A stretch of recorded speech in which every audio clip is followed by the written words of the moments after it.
What's going on, family? Welcome to Lapeef-ING Sundays. I bet y'all didn't hear that music, did y'all? Nah, y'all did. All right. This is just the crew. We got Toya, Siobhan, Cal, Andrea, Quest, Hink, Amber, Jay, me, myself, and Lapeef J.I. Welcome to Lapeef-ING Sundays. How y'all doing, family? How y'all doing? Hey, happy Sunday. Hello. Happy Sunday. That sounds dry as hell. We should rehearse this before we started the camera. Oh, shit. Well, it's good to see you guys. Go ahead, Hank. I'm sorry, my bad. No, I'm just saying, I know that's right, big brother. Yeah. Happy don't gotta work on Monday. You know what I'm saying? You know, hey, celebrate that. Tell me about it, dog. Happy That's a holiday. Hallelujah. So that's something we all get hyped for. Well, Cal, some people still got to work. So I'm kind of glad you're rubbing that in. But for the people that have to work, no worries. You guys can listen to us while you work. Cheers. Chat ninjas. that Thursday energy. No. We got chat ninjas every day now. Come on now. That's true. What's up, chat ninjas? We love y'all, You man. were the chat ninja the other day. Uh-oh. Yeah, nah. Oh, here we go. See, here we go. Here we go. Why don't start that shit? Don't start that Thursday. Don't bring that over here, sis. Yeah, we good here. It's so beautiful. Hey, I'll be in the chat for all the episodes. Thursday, Sunday, I'll be in the chat with Sage Talk. I'll be in the chats. Hey, man, we definitely appreciate that the energy you provide in the chat. Quest. I'm of the troops. Definitely must need it. I can see a difference, man, in the chat. Yeah. I'm just waiting on them shirts to drop. Shh. Yeah. There we go. Here we go. Yeah. Nah. That Thursday energy. Yeah. I gotta come to the live show. You trying to see that? Ooh. Chat ninjas. Get on JR about get some big boy sweatshirts. Oh, I ain't forgot about you. What size again, Hink? 2X, man. He's been asking for it. You went down too. Like a year and a half. I'm slim down a little bit. I need 2X now. Hey, Hink, man, how tall are you, what? Huh? How tall are you? 6'3". What you wearing, boy? I weigh 250. I weigh 250, 255 right now. Oh yeah, nah. My dog need them double XLs. Yeah. I need them 2X now. I ain't realize you was that big, bro. Yeah, JR got me slim and fit, man. He turned me onto a nutrition plan, so I've been doing it for probably almost 2 months now. Yeah. You gonna drop some LBSs? Yeah, baby, I dropped a few. Now I'm medium sex. I used to be big sexy. Now I'm slim. I'm medium sexy now. Hey, good stuff, man. Good stuff. We need to be promoting more health. Gentlemen, it's just Sunday. Come on now. Sunday. We can't talk like that on Sunday no more. Oh, fuck it. Go ahead, Hank. Go ahead, let it rap, bro. You know how I do, baby. Yeah. Oh, yeah. Lord, don't get us. Yes. That starting already. Freaky Friday. Don't get us. That's Freaky Fridays. That's Creep life. Freaky Fridays. Creep life. You go out there cooking a good hot meal, then he gonna exercise his right to make love to you later tonight. Come on now. Hey, Hank, you ain't married, are you? Are you married? Not yet, but there's gonna be somebody gonna put a ring on it. Somebody. Hey, chat ladies. Hey, look, that boy Hink just said he put a macaroni and cheese in the oven. Yeah, he did. He was learning how to do it. He said like 3-4 different types of cheeses too. And Gave he us the recipe and everything. Yep, he gave us the recipe, ladies. He can cook. Now I ain't gonna give it to y'all. Now I can't let y'all have it, but I gave it to the ladies in the back, so I'm trying to get them some good hugs. I'm trying to get them some good food. Yeah. But our girl Fuzz, she's on her way. She just came back with her husband. What? Y'all just as surprised as I am, because I'm like, who would marry me? You know what I'm saying? I do all the housewife stuff. I cook, I clean, I keep a few dollars, but I'm like a butterfly. I just like to frolic around the world. Every man don't like that. You know what I'm saying? Men like you to sit still. Call me one day, where you at? I'm in Colombia. I'm here, I'm there. So men like you they want to know where you at. Plus, I ain't got no job, and I never have a job. What? Like women who work 9 to 5s, they want to know you going to lunch at 12:30. You getting on that train, you're gonna be home about 6:30. You come in at 12:30, I'm probably eat brunch. on a Tuesday afternoon on Lakeshore Drive. You know, you just never know where I'm gonna be. Men don't like women like that, but this man do. That's all that matters. You found that right one. Exactly. Yeah, there you All go. that matters. Hey, Hank, did you say white one or right one? I don't know. Is that what it is? So be it. Okay, I didn't know if you knew something we didn't know. Hey, ain't nothing wrong with it. Whatever flavors the food today, baby. Lapeef Jr. I hear you. No, not to the white men. No, not to the white men. But I was raised with my Southern Baptist grandma, and I have never been with a white man. I have never dated outside my race, and I know I never will. Okay, sometimes it's like it, baby. Yeah, ain't nothing wrong with it. Anyhow, let's go ahead and get this show started. Appreciate you guys tuning in to Lapeef-ING Sundays. We do have a super chat early on. Salute to Quest. Thank you for your service. That's from Lou, $5. Appreciate you, Lou. Thank you for that. Big salute. Yeah. And salute to your service again, Quest. I know we always say it, but we can't appreciate you enough. And we just got to keep saying it and make sure we uplift our veterans. Appreciate that, brother. Part of the reason why we celebrate Independence Day. Thank you, sir. Yes, sir. Yes, sir. Y'all. Thank y'all for the love. Thank y'all. If you guys don't know, we are live in ATL, August the 5th, August the 6th. Get your tickets. Is the link pinned to the top of the chat? Is it up there? Mm-hmm. It is? Okay. Click that link, get your tickets. Shout out to the people that has bought their tickets these past few weeks, few days, few hours. I look forward to meeting you guys. The VIP tickets are sold out. I know they are steady asking. It's one ticket gets you access to both. So show up to both. Friday's going to be special. Saturday's going to be special. It's going to be a vibe the entire weekend. So make sure you guys get your tickets, come out and have fun. And yeah, I think that's it. Shout out to the sponsor, Teej Hanley. Feel it, Teej. That link is pinned in the description. 30% off along with a free gift. Uncomplicated skincare for men. Get your tickets. Shout out to Teej. Have you guys tried Teej? Not yet. I need to, man. You see this beard looking patchy. Yeah, man. Well, I tell you Ain't what. gonna help you grow hair, is it, JR? No. It'll clear the skin out to grow hair. Oh, I got you. Yeah. But it keep your skin smooth. So I tell you what. Cal has it, right? I tried only the facial wash. I haven't had the whole system, you know. Okay. What about you, Hank? You got it? Yeah, I got some. Okay. I like it. Quest, I like it. all right, Quest, you don't have it, right, Quest? Mm-mm. And Jay don't have it. I tell you what, I'm gonna send you guys some boxes, so we'll wrap it up afterwards. I just want you guys to go ahead and give it a try. I'm gonna get that extra push. After that, you're on your own. I'm just letting you know. Appreciate that. But I definitely got you on the back. Shout out to Jordan, man. That Teej Hanley is amazing. I remember when you bought it too, man. I remember you said you was on their system. So go ahead and give it a try. Feel it, Teej. Make sure you guys hit the like button. Also subscribe to the channel. Let's get this show started. Y'all ready? Okay. Yes, sir. All right. So our first topic, I'm gonna play a clip for you guys. You know I'm good with these clips now. Learn how to video share a file now in the system.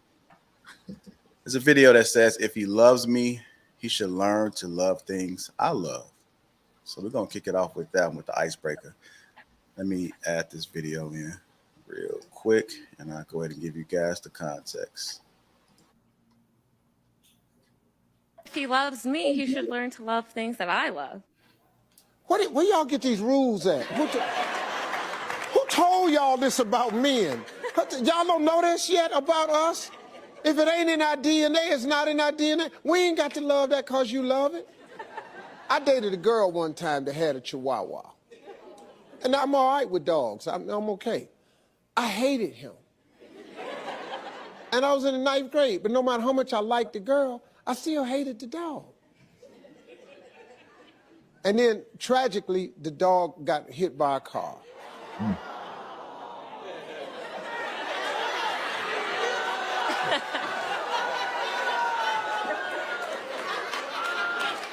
When I got over to the house and I heard the news, I rode my bike over there. Everybody was on the porch crying. I came up, I said, what happened, Mr. Simon? He said, Debbie dog just got ran over by a car. I'm young, I don't quite know how to do this yet, so I said, so what y'all doing? Y'all watching TV today? I didn't bring the damn dog up no more. It meant nothing to me. All right, so that's the topic right now. If he loves me, he should learn to love the things I love. I want to start with the ladies on this one, seeing how the shoe fits you guys. Go ahead, and don't all jump at once. I know it's Sunday. And So I don't think that a man has to love everything that I love, but I at least appreciate the moment of just trying. Like you don't have to like love it, you don't have to like it, but if I'm willing to do things that I don't really want to do with you, the least you can do is at least try it with me. If I don't like it, we can just have that conversation and just say, hey, like, look, that's just not my thing, and just move on. And I think that there's like a great compromise when you deal with someone and you date someone. It's just like, hey, I like this and I don't like this. And there are going to be some things that you say you don't like that you eventually like because you like doing it with your person. all right. And I understand that, Toya. I mean, Siobhan, it's like it's all about a compromise. You do not have to love what I love. I love yoga, but I don't expect you to get down on that mat because I love to do it. But you can come to a class with me every now and then. It's a compromise. He may love roller coasters. Now I'll say this. I am not getting on a roller coaster, so there is no compromise there. What? So, no, I'm not getting on a roller coaster. But I will compromise on other things except roller coasters. Anything else, I'm good. And see, that's basically what relationships are about. It's about compromise at the end of the day. So like, I don't need my husband to like and love everything that I have passion for.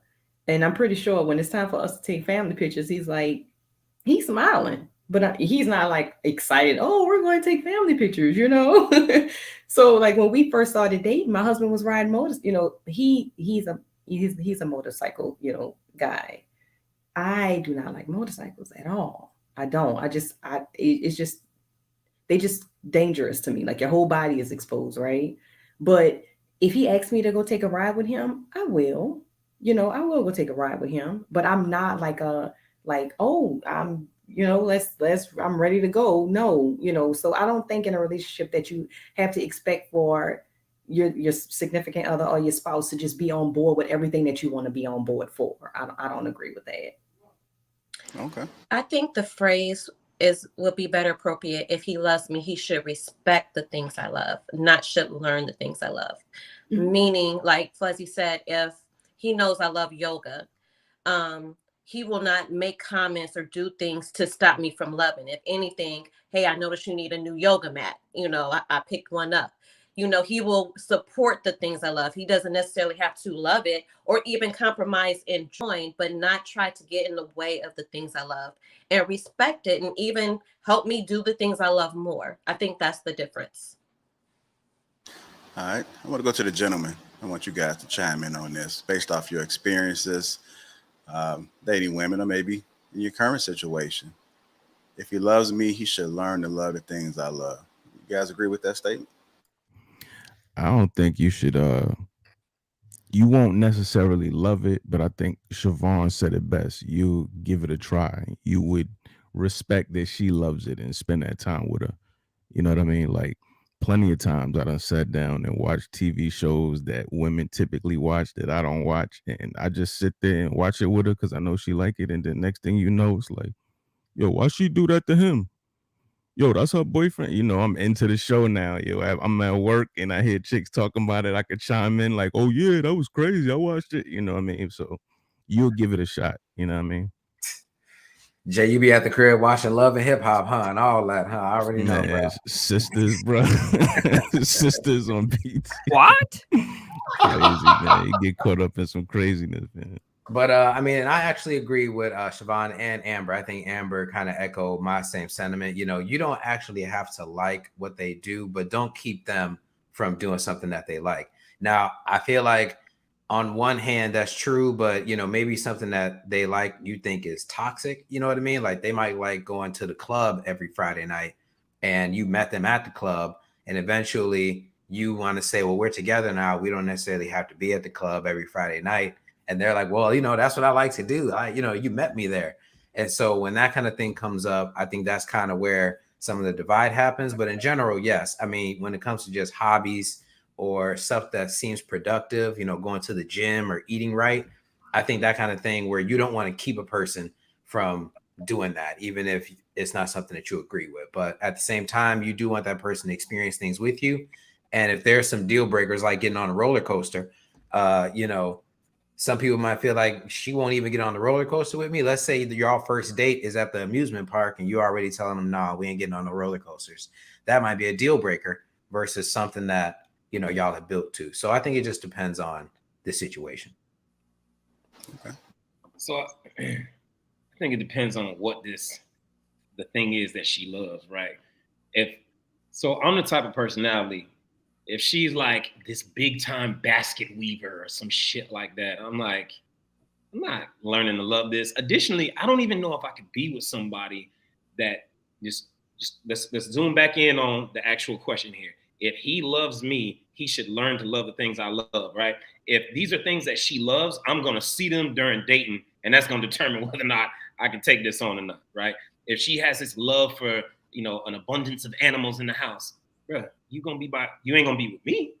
Like, I can't do that. So I would just overlook these things, like, I'm sorry, not overlook. I would just move it to the side and move on to the next. Yeah, so that's a red flag for you. Yeah, nah. So I guess it just depends on what that thing is. But then to Amber's point, I don't need to learn to love some of these things anyways. Just respect them. If it's something I'm just like, all right, bro, like, I can't. You're on with that one.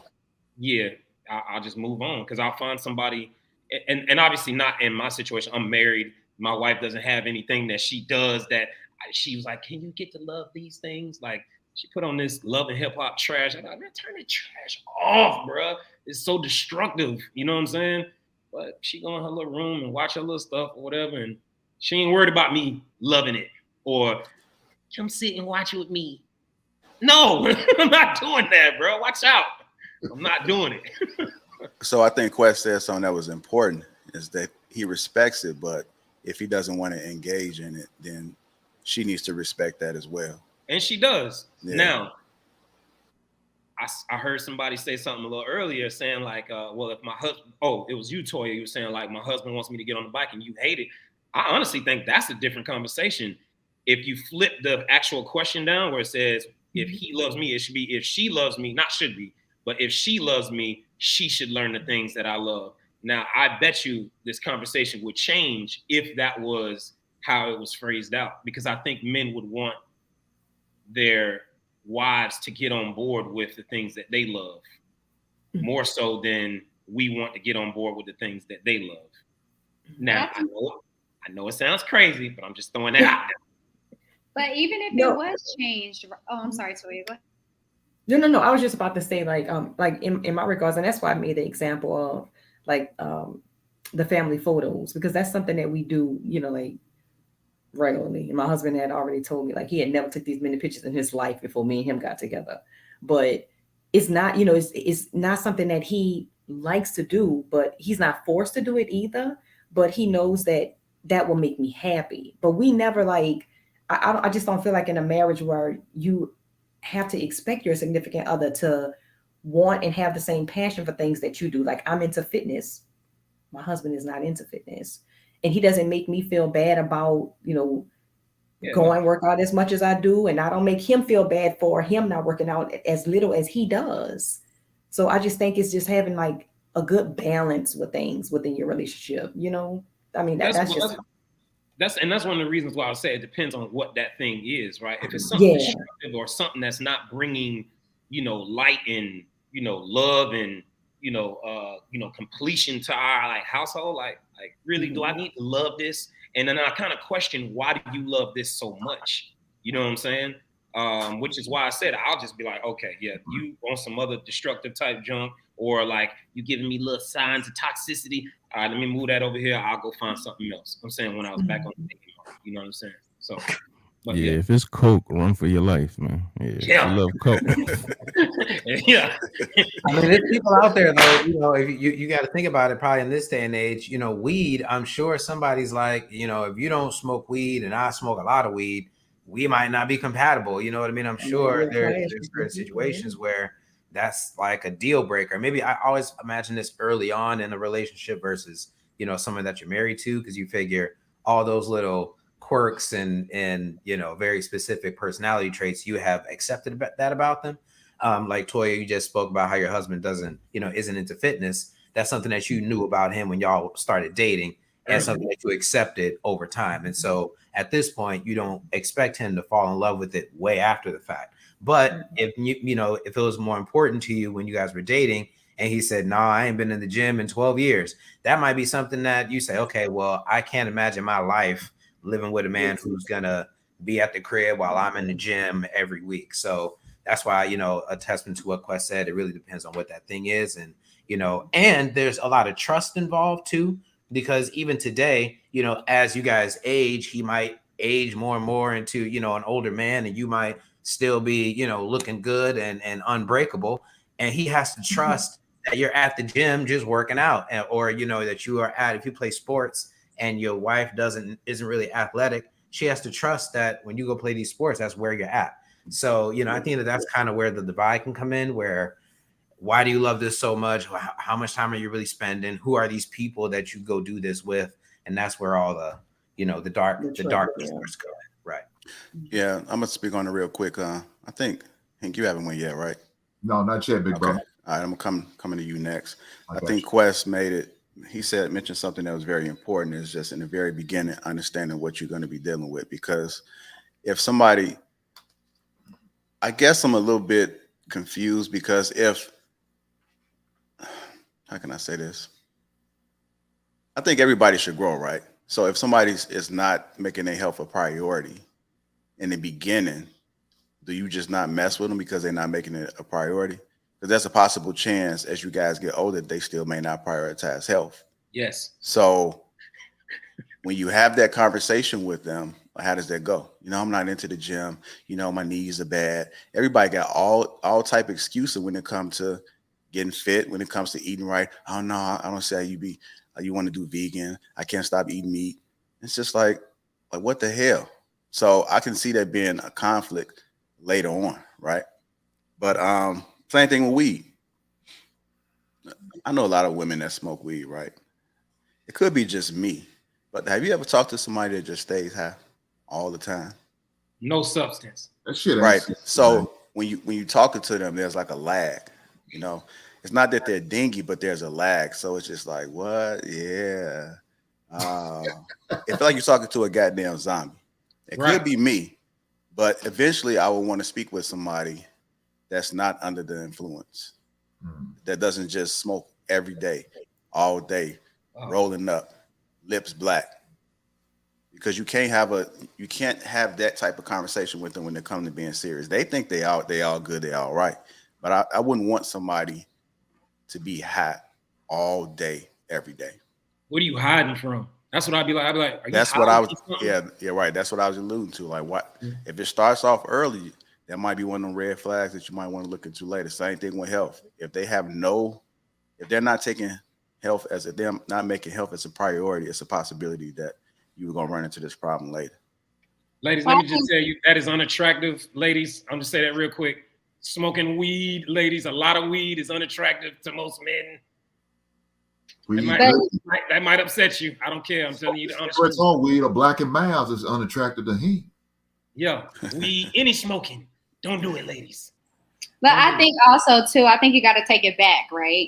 Just a little off topic, because I personally don't smoke weed, but I think that there's a lot of life traumas that happen where there are certain things where people can't handle certain things. And I lost my father in December of 2021, and I'm so sorry. No, you're fine. And it was a lot. I went from like, you know, like not even just to like kind of put myself out there, but I think for me personally, like I started to drink a little more. And I'm not a drinker. I'm more of like a champagne mimosa type of thing. And I was like, I'm so sad. Like I get off of work, just like boom, boom, boom, just doing anything. And it's hard. So it's like I can kind of like understand somebody that's going through it, and some people don't get out of it, you know. But for me personally, I have family members that, you know, they started drinking, started getting into the drugs, and started getting into this and never got out of it. And I think for me, it's like if I didn't have my daughter, I probably wouldn't have gotten out of it. And I probably would have been in the same cycle that they were in. I just didn't want to be in that cycle. So I kind of sympathize with somebody because you never know what somebody's going through. Yeah, and then with that being said, and I know you mentioned this before, people need to be aware of what they have going on inside their head upstairs, because you coming into these relationships, men and women, with that trauma, and then I've mentioned this before. Some guys gonna try to save you, and they're gonna try to put all that effort in, and it's gonna drain them. Not I. I won't be the one trying to do that, but there are some guys that will let you know, like, look, I didn't sign up for this. I don't know how to help you. I don't want to understand. I don't want to have to figure this out. I just want to have a regular relationship without having to try to understand what you're going through. Because right now you're bringing that energy within my space. And I told you, the older I've gotten, I'm real. I don't certain energy I just don't want to deal with. And I'm not going to even try to explain why I try to figure it out. That's going to be up to you. All I'm going to tell you is that I can't deal with it. I can't. It's not a good look.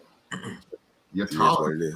And you know, just like we speaking on weed, I think this is a really good conversation. Weed or alcohol can be a form of escaping. Also, hobbies, and it could be a positive hobby, helps people to escape or not revert back to negative behaviors. Like for me, I have to get up in the morning and meditate before I do everything else. Like I have a whole meditation room. Like the times I don't meditate, my day seems off. But that form of meditation helped me get out of a deep depression a couple years ago. So even when we are getting to know people and they have hobbies, I mean, you hear people who started working out and are fit because it got them out of depression, or knitting or crocheting or planting. So even when you see somebody doing a positive hobby, ask them how they got into it, because typically it comes from something traumatic,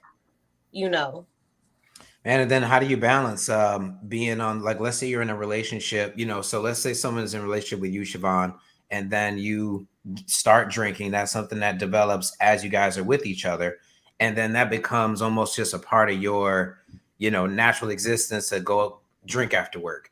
And now suddenly you break up, and the next man you're with, you say, hey, this is something I do all the time. Or, the next person you're with in the fitness example, now this is something that I do all the time, where you almost prioritize that over the relationship. And now you're asking this person to see that thing and the same priority level as you see it. And I think that is kind of where the issue comes up, where, you want me to appreciate this thing and whatever it does for you on a meditative level. For weed, a lot of people self-medicate with weed. So they want you to experience that same style of self-medication because it's a part of them. And so, it's hard to even say, well, I like this person and this is a big part of them, so I got to learn to accept it. And hopefully through accepting it, I'll learn to like it. But really, it might be something toxic that you want to get out of it. So I think it can go deep. And, on some things, on some surface level issues, you just kind of appreciate the fact that they like it. And if it makes them happy, then you're happy that they're happy, kind of a situation when it comes to yoga.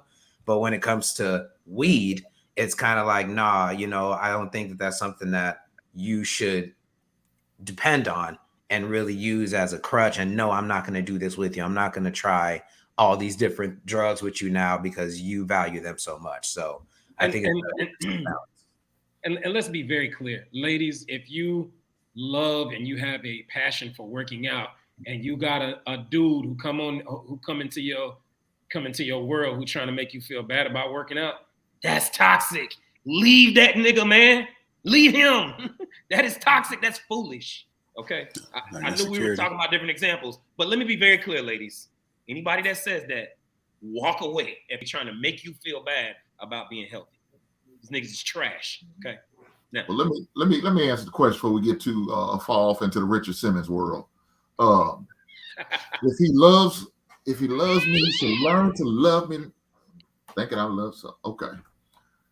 Look, it's a lot of things. Like it's what women do for men. They want men to love what they do. I mean, I don't know a lot of men that sit there and wants to force you to to love what he's into.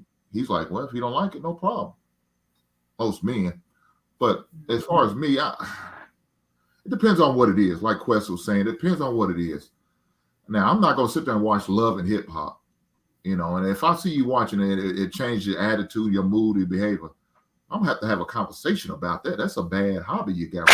Right. Watching Bad Girls Club, you know what I'm saying? We can't do this, you know what I'm saying? And then I know you start acting like that. Nah, well, we ain't going to last long. You be left at the restaurant. But if you got some good habits, I'm good with it. If it's going to encourage you, like you say, all of a sudden you said, I want to decide to start eating right. Okay, baby, let's try that. You know, I don't mind trying new things. Let's try this dish. It might be good. I might learn to love it. Hello, motherfucker. Start doing it, but as far as just like something crazy, I'm not gonna start smoking weed. I'm not gonna start drinking. You know, peer pressure, them days over with for me. I'm not gonna get into that. And if that's what you're into, that's your business. I'm not gonna be with you anyway. You know what I'm saying? It's just not me. You know, you out here drinking like a fish. Nah, baby, that's just not my thing. You smoking like it? Nah, baby, that's just not my thing. I'm sorry, this ain't gonna work. But nah, like you know, like I said, it depends on what it is. I don't mind to get into some where you want to go painting and do artwork, like Amber does. She does take pictures. Okay, cool. I might want to see what that's on. Maybe I can get into it, or maybe I can assist you, or I can help you with your hobby. You know what I'm saying? And we can make a career out of this. We can make a job out of this. Make some money off of this. And if that's the case, I'm all for it. So. Hey, one more thing, and I hate to keep going back to this gym thing. I would love to see more Black women in the gym, though. Now, I don't want nobody to get mad at me. I know that. I would too. Tell it, I trust your toy to see it because she's more consistent than I am. But when I have a trainer and I go, there's not these white women be in the gym hard. It's not too many sisters in the gym. Let Amber finish. What'd you say, Amber? Hold on. It's not too many sisters in the gym. Come on, sister. Especially however, I do, like, you know, I go to the lake a lot here in Chicago, and there's like outdoor fitness. You do see sisters out there like workout, like jazz aerobics. They do stuff, but they go walking around the track. But specifically in the gym, you don't see a lot of sisters in the gym. So, and that's where I'm kind of like gathering my data, right? Or my data is from going to multiple gyms in the Tampa area. Like I'm in there and I'm just looking around, right? And observing. I'm getting my workout on, but like I'm observing. I'm like, okay, I seen one Black woman today, and she looked like she probably won't be here tomorrow. And then I'll go back to the same gym multiple times for that week, never see her again. It may be different times or something, whatever, cool. But you know who I see in there consistently? Becky in there getting her shit to fucking together. And yeah. I know Becky doing her some Black women that hear this and be like, well, go get what that ain't what this is about. This is more so about there are things that they like to do, that they enjoy, that they've been groomed to say, hey, if you want to find certain things, you want certain results, you got to do certain shit that they embrace. And my original point is I would love to see more of our Black women embracing some of these type hobbies over watching fucking Bad Girls Club. You know, hold on. I think Siobhan was trying to say something. You guys go ahead. Yeah, tell it, baby. Yeah, so I think the reason why you don't see a lot of us in there is because the times that we do go in there, we're hounded. Okay, we're harassed. Come on now. We are. What? No. Cut it out, Siobhan. Cut it out, bro. Are you suggesting that y'all won't go and work out because y'all feel like y'all finna be targeted? So then why ain't all the other women in there being targeted? The time, so I had, you know how you go through, a friend goes to the gym and then like you get the little buddy pass or whatever. Yeah, like the times that I've gone, I mean, maybe because I lived in Richmond, Virginia, right? It was uncomfortable. It was super uncomfortable. I'm in a dance class and you got the guy like, hey. I mean, I guess I'm over here like, you know, should I keep dancing? Like, you know, I'm just trying to do my thing. But you know what? I mean, I'm not going to minimize it. As a woman, we do not like to be catcalled or look like a fucking steak. So I intentionally, when I go to the gym, I have videos on my IG. I always have my hat all the way down. I typically make sure I wear somewhat baggy attire. Men are just natural. Men are visual creatures. So I'm not even about to villainize the men. But when I go in there, I never had no issues. I know exactly where I'm going. I go to the locker room. I go to the machines. I have my hat down. I don't give anybody eye contact. I'm in there exactly 1 hour. I never go a minute after 60 minutes, and then I'm out. So I've never had that experience, but I'm not going to minimize Siobhan's experience because, you know, That's the fair. gym is the meat market. Let's not act like it's So not. That's fair. Hold on. You know what? Let me back up. I just want to say, Hold on. I apologize for minimizing her experience. Right? If that is your experience, I apologize for minimizing it. But I do stand behind what I say. I don't think that is the norm, and it's not normal enough of a reason for black women to not have their ass in the gym. That's cap, bro. That's cap. Hold on. Cap, bro. Hold on, y'all. And that doesn't excuse you from working out at all. Go work out at an all-female gym. Go work out on the track, like what one of the young ladies, Amber was saying earlier. Go work your ass out at home. It's no excuse. Reason why black women are not working out is because they're lazy. These bitches are beyond lazy, and they just going to Miami to get their bodies chopped up. They just want to. They going to get. Or they get their bodies done and then go to the gym and act like they've been putting in work. And but I also. But I also want to tell the truth on Sunday. That's what you. But I also want to say this too, real quick. I just want to say this. I think it depends on location, because when I do go to the gym, and I'm in the burbs, hypothetically, right? I don't see too many black women because of the, like the demographic. But if I go down to the low end, if I'm in Bronzeville, if I'm on 35th Amber, if I'm up on Canal Street, if I'm on 115th. It was just a fight, I think, like 2 weeks inside the gym. There's a bunch of niggas. They purposely did not put a basketball court inside of there because a lot of men, because it's just going to even make it even worse. It's in the hood. But they know guys gonna come in there, they're going to be fighting. I was on Canal, and this dude came in throwing weights, like throwing weights at somebody. But that's black men, though. That's black men you talking about. How many black women did you see? But I'm only saying that is that if a black woman goes to that type of gym where it's a lot of black folks, then I can see Siobhan's point, right? I can also see your point where if you go to a certain gym, you're not going to see a lot of black women. Some women just go to the gym, probably don't even really be working out, but they just want to check the men out. I've seen that too. Come on, man. They have no clue. They have no clue what they're doing. They just in the gym. They're having conversations. They'll try to do something and then laugh or something like that. Get on the treadmill. Depending on where you go, you see a lot. Well, hold on. What JR say, I have a personal trainer, and I go to a specific HIIT gym. Like it's like tailored to hardcore workout intervals. And I've probably only seen 2 black women, where you see every other race there. The few times I go to the gym, like JR was saying, by myself, because now I'm comfortable. And maybe that's the reason. Now that I've been seeing a trainer, I know exactly where to go. So I know what 3 machines I'm going to the gym, 60 minutes getting out. But even when I go, you see a lot of older black women, doing the water aerobics and things like that. But women my age, I would say between 25 and 40, it's not too many sisters. Yeah. And I can honestly say when I go to the gym, it's me and about maybe like 3 or 4 other black women. And this is on a consistent basis. And I've been going to the gym that I've been going to now. I've been going to this gym for about a year now because I was working out on my patio at home at first. But it's not a lot of us in there at all. And like when I was in the city, I was working out in the city, and it wasn't too many. It was more in the city. But I think a lot, like back to what Siobhan was saying, I have not experienced that. I'm not saying that it doesn't happen, because it does. Like I'm on this group on Facebook called the Black Fitness Group, and they motivate each other a lot in the group. And a lot of women do talk about how they deal with harassment, in the gyms.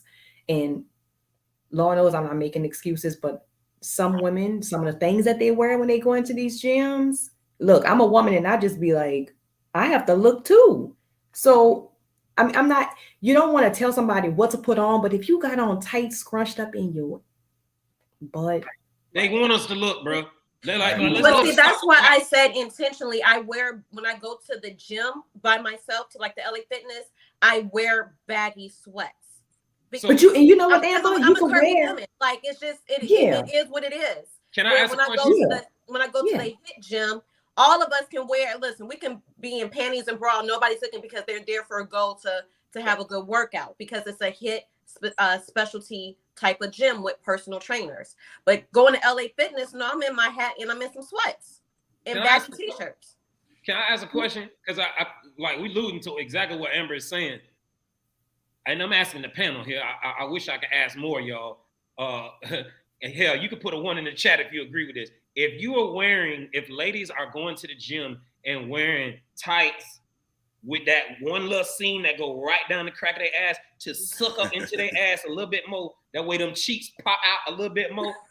In my head, I'm like, she must want us to look, or she's looking or seeking certain attention. Now, here's how I know this, because that provides zero type of workout support benefits from me none all up in my damn cheese like this here. I'm not gonna be able to squat more. You know what I'm saying? I ain't finna be able to do a better deadlift because I got this seam running down the crack of my ass, bro. So that only tells me is, well, I want these niggas to look at me, and I'm like, okay, we're gonna look. We have eyeballs. They work. Yeah. Now I just want to follow up. It's about the cat calling. I guess that's what. Right. That's what I was about. And that's what I was about to follow up with. I don't agree with any type of harassment anywhere. But yeah, since we talking about the gym, I don't agree with harass. Hey, look, fellas, I'm gonna put some real game on y'all real quick. If you want to keep seeing the ladies in the gym, leave them the fuck alone in the gym. Let them get their shit on. You get to looking. Be respectful, nigga. I ain't saying sitting there like while she over there doing her thing, you just sitting there just like, you know what I mean, salivating. That's foolish. Let's be realistic. Oh my God! No, let me talk to the men. Let me talk to the men, fellas. That's foolish. If you want them to continue to come to the gym, stay easy. Just back the fuck up. Let them do their workout. Get your little glance in there now and then, and keep it fucking moving. If you want to talk to them when they ask outside the gym or some shit like that. They on the way to the parking lot. Hey, excuse me, Miss Lady, can I talk to you for a second? But don't make them feel all uncomfortable. Creepy ass niggas, man. Come on. We gotta run to the car, okay? I'll say one reason why a lot of times, like I'm gonna go back to my point, you don't see a lot of Black women in the gym. So I've had the unpleasant experience of helping a couple of my friends get their bodies done. You know, they've asked me to come and, take them to their appointments, XYZ, because I would live between Chicago and Miami. So I was always in Miami. Fuzz, when I come down, can you take me to my appointments? Great, right? So when I'll drop off my friends at these appointments, it's only Black women in there. It's only multicultural Hispanic women in there. I mean, it is fucking sad. These women are bent over the chairs. They can't sit. They can't sit on the butts. They bleed. Blood is coming down their legs. They got these white socks on, so they're going to get their bodies done. That place is packed with Black women. It's sad. Hey, the goddamn gym, man. Imagine that. Imagine if we could change. Imagine if we could change the narrative from Black women being in there getting their asses fucking done at the surgical table to them getting their asses done in the motherfucking gym. Yeah. Like y'all niggas think I'll be out here capping? Like, nigga, you crazy? Capping or trying to like? But it's a lot of people. It's a lot of people that go and get surgeries. They go and get surgeries and don't understand that they have to go to the gym. So it's like you got to understand that fundamental difference from the beginning, and then get your surgery, and then you got to go to the gym after. So if you don't know how to do it, you're not going to do it because you don't know how. Exactly. And it's almost like this. Go ahead. Go ahead, Jay. No, I was saying it's almost like a rite of passage. Like when you see somebody to get their body done, it's almost like they'll go to the gym with gym clothes on, just the front, like, yo, I got this. See, you too can do this. You know what I mean? I'm like, fam, I remember, yo, at my dentist office, like dentist office is like bottle service. You know what I'm saying? Now, or the hygienists, yo, they're really like ex strippers in there, yo. You know, I usually, as a man, you take a snapshot, you know what this person's physique was. And I remember I came back in there and I'm like, hold on, yo, I don't remember her having all of this. Like I'm leaning back, Damn. you know what I'm saying, with my little glasses on, getting my teeth clean. I'm like, hold on. And then I asked one of the other guys, I'm like, yo, she fronting like she been in the gym. Nah, you been in Miami. But it's a dead. Yeah, Dr. Miami done tightened her up. Yeah, but it's a dead giveaway because if a person is working out, your body is gonna tone overall. Yes. So if you got a flat tummy, a plump ass with flabby arms, flabby thighs, cheeked up here, not double cheeked up back here, but these cheeks cheeking. Come on, it's a dead giveaway. Ladies, these waist trainers are gonna fucking ruin y'all guts. Shit. Stop it. Stop the waist trainer. Y'all not doing it for us. You know what, Siobhan, of all the women on the panel, I figured you to own a waist trainer. I hate to be like that, but I'm just gonna be honest. I figured you would be the one. Why is he pointing up at her? Hold on. Quest. We talked about this Thursday energy. Okay, what did we talk about? She said she had it. I didn't even suggest she told us she had it. That's that fake shit, though. That's that fake shit. Y'all want to be that fake shit? Don't make. No, I just use it to if I work out, okay? But I do. Siobhan, it does nothing for you. Okay. What's wrong with waist trainers? I think waist trainers. You know what? I'm not even about to have my girl out there by herself. I have one too. I tried it. I cannot have it on beyond. Like it's just I can't do it. I can't do it. I can't. It's uncomfortable. I can't breathe. It hurts. Like I bought one. I don't it was even a waste wear of $40. It was a waste. It does nothing for you. Ladies, your guts need a certain amount of space inside your body. Organs need space to function. I don't put mine that tight. Like I don't put mine that tight. Like honestly, sometimes it's gonna cause you to have diarrhea. That's cap. What you gotta put in? That's cap. That's cap. So I put like a little thing, right? There's like this like cream, right? But you can't put the cream on if you do not work out. It does nothing for you, Siobhan. It's a waste of money, honey. I promise you. All this shit these women do, man. It's a waste of money. The only way to flatten your tummy is eating cleaner. Diet. Work out. That's it. Waist trainers. You know what that cream does? All that cream does is dehydrate the waistband too. All it does is dehydrate you and make you sweat and lose the water that's right there. Mm-hmm. So that's what makes the stomach appears to look flatter. But then once you go back to eating or whatever, that fluid is gonna come right back. I eat your ass out on a hot summer day and put some work in. Maybe do that, man. You get a good sweat by just doing some work in the yard. God damn. I always wondered that.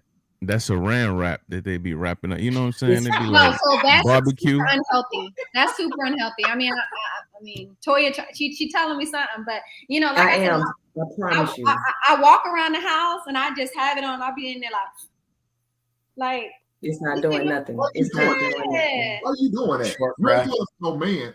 Don't but I mean, you don't know no better. I do it for a man, but at the end of the day, I'm not very big either. Oh, I was about to ask you that, Siobhan. Yeah, I was going to ask you, Siobhan, how tall are you, and if you don't mind, how tall are you, and how much do you weigh? So I'm 5'3" and a half, okay, and I weigh 130 pounds. Okay, you don't even need a waist trainer. Yeah, you fine, girl. You have a waist trainer, bro. I don't want that Coke bottle. I understand what Siobhan wants because the Coke bottle just cinching that waist a little bit to give it that hourglass. Absolutely. Okay, so now Siobhan, let me ask you a question. Yeah, I don't want to get bigger than my size. Does your man like it? Hold on. So let me ask Siobhan a question. So Siobhan, would you want a man to, if he loves you, learn to love the waist trainer? Or would you want him to take you into the gym, get you into the gym, get y'all diet right, you know what I mean, and try to change your idea about that. I mean, I'll still wear the waist trainer, but I would also want him, because I don't know how to work out, I would want him to at least. No, you didn't hear his question then. Yeah, no. Ask the question again, Kyle. You got to either get rid of the waist, like he wants you to get rid of the waist trainer. So now, do you want him to learn to love you with the waist trainer, or should it be a case where we need to be getting you out of that and turning you on to a better way of living, which is diet and better overall health? Okay. Women want, you gotta accept me for the waist trainer. You know what I'm saying? Yeah. So my answer right now would be accept me for the waist trainer. Oh, God damn. Come on now. I gotta be honest. You gotta accept me for the waist trainer right now. I'm being like. I have a question for the men. I have a question for the men. So say you meet a woman. No, I have a question for the brother. Say you meet a woman, she has that hourglass figure. You meet her somewhere, club, whatever, and then y'all get home and she takes that waist trainer off and it's like Pillsbury dough and it comes out. Are you guys turned off? Turned off? Yeah, immediately. I can feel like, listen, let me tell you something, lady. Let me tell you something. Y'all out here wearing tactical vests and all this other shit underneath y'all clothes, bro. Yeah, talking about the spandex. Yeah, nigga, we can tell. I know what Spanx look like, women. You know what Spanx look like. That takes the best though, Quest. You wrong. I'm just saying. I'm gonna get you sucker, man. I'm gonna get you sucker. Exactly.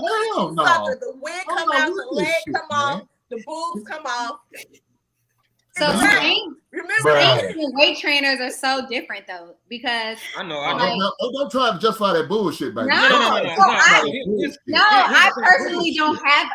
I don't have the little. All that fake shit ain't no good to me. Hold on, Hank. So when it comes to Spanx, I get the idea of Spanx. If ladies have on dresses and let's say for example, a woman has on a dress that's a little bit more form-fitting, and she's on her cycle, so she got to wear the big drawers, and she got to have the pads and all that stuff.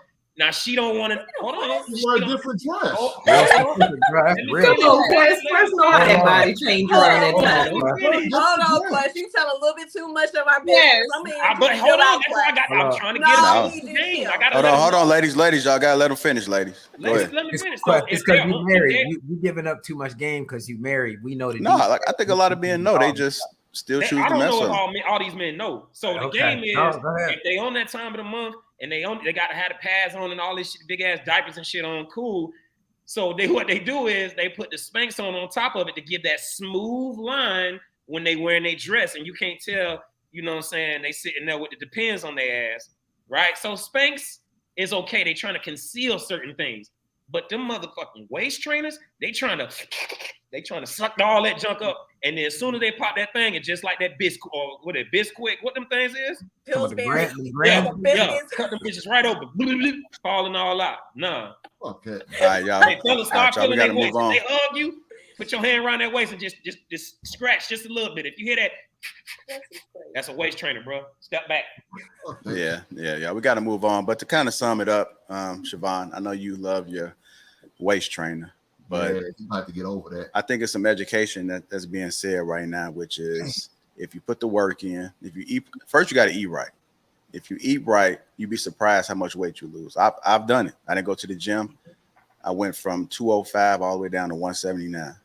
Oh, and I was frail, and it happened within a month. Not going to the gym just off what you eat, and that's what Hink was alluding to when I spoke to him earlier. If you change your diet, you could get. I was skinny while I was trying to get big. I was in the gym like, damn, I got to get bigger. I'm little because I didn't realize how little I was until people tell you.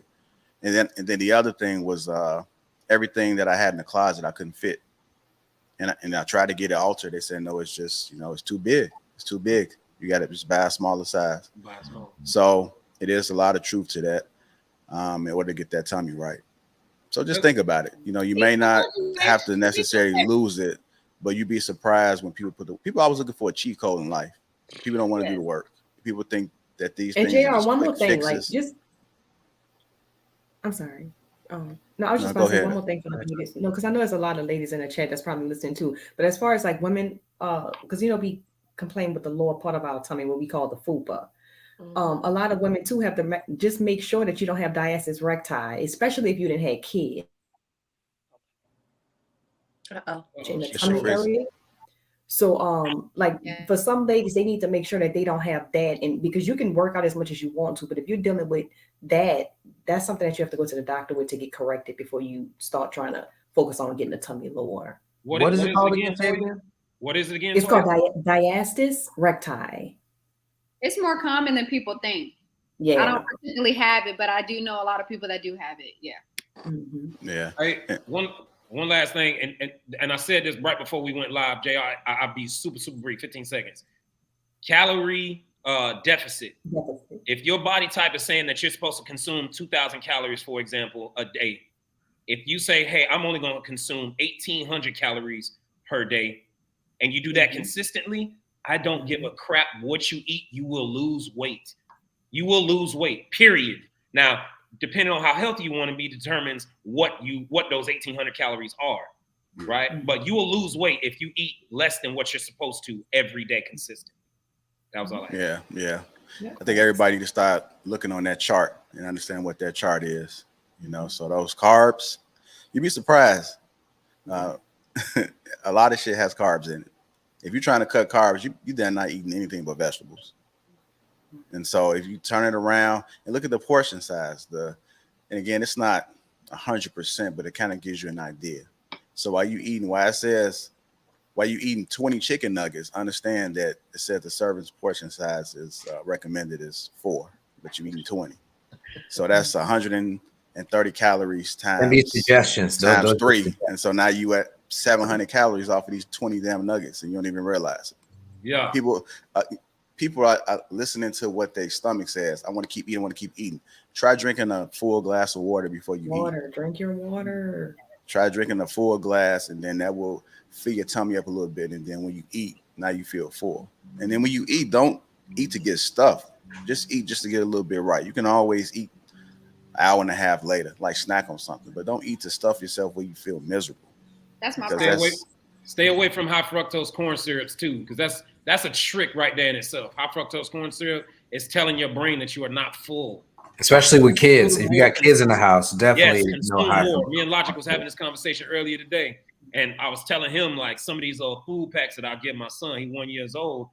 Like I read the back of all the ingredients. Or I read the back of the ingredients on all the packs, and it'll have like organic this, organic that, organic this, and it'll be like legit vegetables and fruits and things of that nature. Whereas like I'm not trying to give him things that have high fructose corn syrup and stuff like that, man. That shit tricks your brain to make you think that you are not full. That's why you eat so much. That's why it's allowed in damn near everything, especially anything when it comes to fast food. Like the fruit snacks and all those little things. That shit is mini waffles. Yeah, yes. Directed at children because they make them want to eat it more. Some of these goldfish, the goldfish brand, believe me, yeah. And I just want to say these last two things too. When you've been eating and you've been stuffing yourself where you feel miserable, your stomach expands. But once you start eating correct, and your tummy shrinks, so you'll start to get full quicker. You know, like if you go to a restaurant and you typically will order an appetizer and a meal, you'll be full after the appetizer. But you got to start eating correctly so your stomach can shrink. But be mindful, if you go back to start stuffing yourself, it expands out, and then you want to keep on eating. The other thing too is you have to make sure that you're active. I used to clown people when I see them walking around those parks, like they ain't even walking fast enough. But when you're used to walking and then you start to sit behind a desk, you'll realize how important that everyday walking that you normally would do, how it helps keep you fit. You know, it helps. So I want to salute the people that do walk around the parks especially when they're older. That everyday activity does help keep you slim. To the mall walkers. So, the mall walkers. I used to clown them too, and then I got to understand, and that's keeping them alive. You know what I mean? Some people are 85 years old doing miles in the mall. Right, exactly. I used to work in the mall when I was like 16. I used to work at this place called the Athlete's Foot. I don't know if y'all got it. I used to be tripping the fuck out when I would see we first get in there in the morning. Yeah, like 20 like 60-year-old women in there with their little sticks getting that shit, bro. I be like, what the hell y'all? My grandfather, you know, it be 8 in the morning, nigga, getting it. My grandfather, may he rest in peace. Every day, you know, he will be at, this is in Seattle, he'll be at Tacoma Mall, walking literally 7 days a week. 7 days a week. He will go, he'll be right there when it opens, and he walks the mall. Since all my life. I'm sure we as spouses. Yeah, they hit the McDonald's afterwards get a cup of coffee and a sausage and biscuit. Yeah. All right, y'all. We got to move on. And y'all said we don't get no solutions, man. We just gave a whole lot of game right here about health.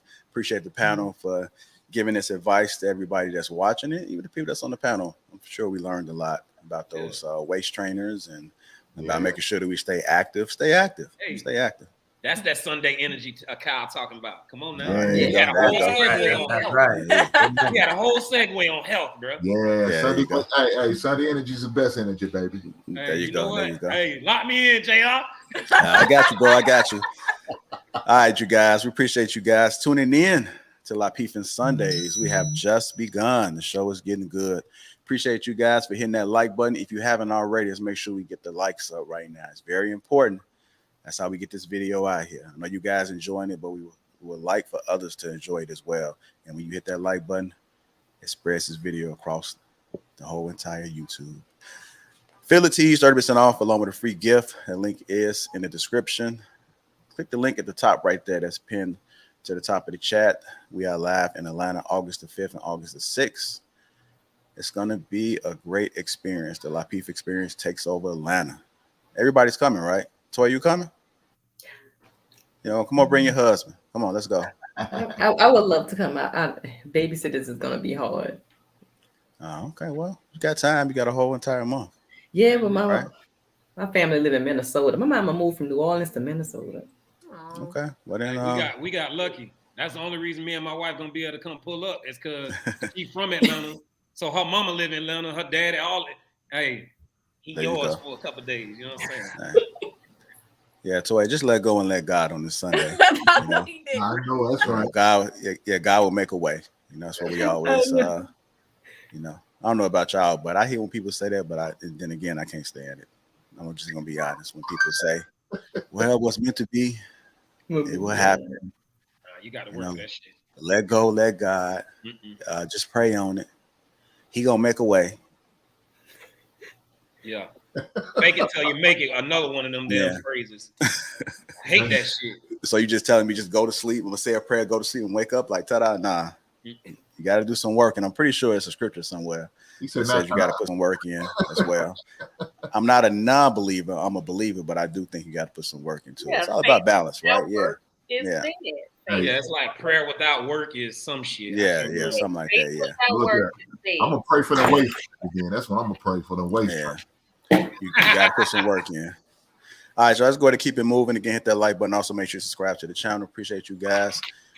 So on the She Critique, they talked about this topic, which was submission. And it was talking about the Watch Jazzy and what's that girl named? Shea Booty? Is that her name? A mess. Yeah, Shea Booty. So I kind of want to get you guys' perspective on it real quick. I'm going to play a couple clips because it is rumored that she's dating Cam Newton. This is a message that she was putting out there before she did this interview. Hey besties, I know I'm gonna offend some people, but trust me, this is coming out of love. This message is for all the pick-me's. Pick-me's are women who try to do everything right just so a man can choose me. Yeah, cut that shit out. Cause I'm gonna keep it real with you. Men already know what they want in a woman and who they want. But if you're so nurturing and you're an asset and it's not you, they'll never tell you to stop doing what you're doing because it's beneficial. And I don't want to hear none of that shit like, oh, I'm just a nice person. I'm genuinely like that. Well, bitch, you gonna genuinely get played. No, it's just that I'm just naturally like that. Like the shit I do for him is natural. And your natural ass is gonna get played. If you are making a man's life easier, i.e. cooking, cleaning, providing pussy whenever he wants, and he's giving you the minimum, he's never going to do more. And he's never gonna tell you to stop because it's beneficial to him. No history in niggerdom ever has a man been like, oh, stop doing all this stuff. Stop making my life easier. I don't look at you like that. Hell no, they gonna kick their motherfucking feet up and enjoy these perks without doing no work. All right, I'm gonna play this other video, but before I do, a normal man says, we already heard this. True, yeah, we did hear this. If you watch the She Critique, you might have seen the video. And then I know we played this video before on a Thursday show. But another video has resurfaced, and I'm kind of tying this all again together. So I wanted to make sure I brought this video in for additional context. So yeah, we heard it before, but just sit back. You know, if you choose not to listen to it, I understand, but we're going somewhere with it. So just come along for the ride. When I first heard this video, typically we hear single women all the time because I believe she was single at the time. They got this message where it stems from trauma, whether they just had a bad relationship with somebody. They typically will preach these things like, women, get your shit together, fuck these guys, whatever the case may be. Then she did this interview, which was quite interesting. So we're going to go ahead and play this real quick, and then we're going to talk about this whole submission thing, because I'm just curious for the ladies in particular, when you find a good guy, does this message that she said in this previous video, does that just go down the drain? Is it a certain type of guy that can change your mindset? Let's talk about it.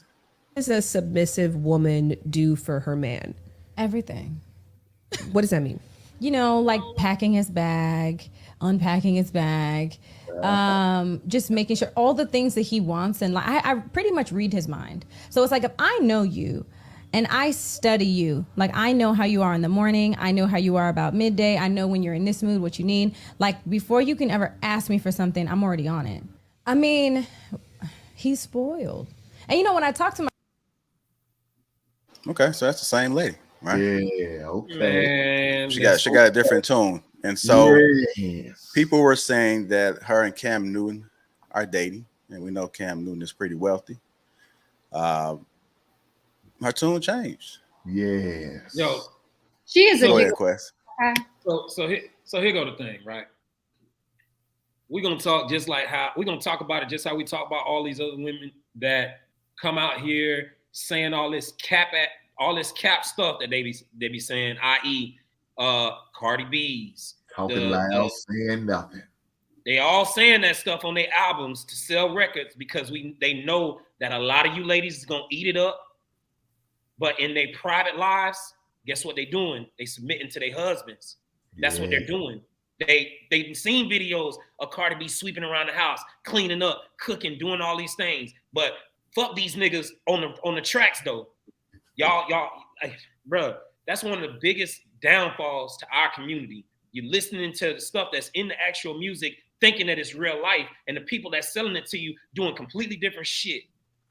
I bet you she's probably always been like that, but she knew what was gonna sell on IG. So now that she's in a relationship, now it's all oozing out of her because you know damn well that she ain't gonna keep no damn Cam Newton. If that is the case, she ain't gonna keep no Cam Newton still talking that crazy ass crap that she was talking in that first video. Y'all gotta stop believing this trash. Women, stop it. To piggyback what Quest say, I agree. A lot of us, I think specifically Black female artists are fake feminists because right now it sells. It's a money grab because unfortunately there's a lot of single Black women. So I agree with what Quest said. Regarding the two clips, believe it or not, I may be against the majority, but what she said in both videos, I don't think she contradicted herself. And here's why. Only thing I disagree with is how the term pick me has a negative connotation because every woman wants to be chosen by a man. So I don't understand the negative connotation.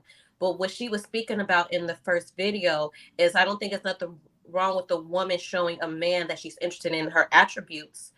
But if there's a lack of reciprocity, if the man is not showing you the same interest and you're dating, they're dating and he's not showing you the same interest, that's what she's speaking about in the first video.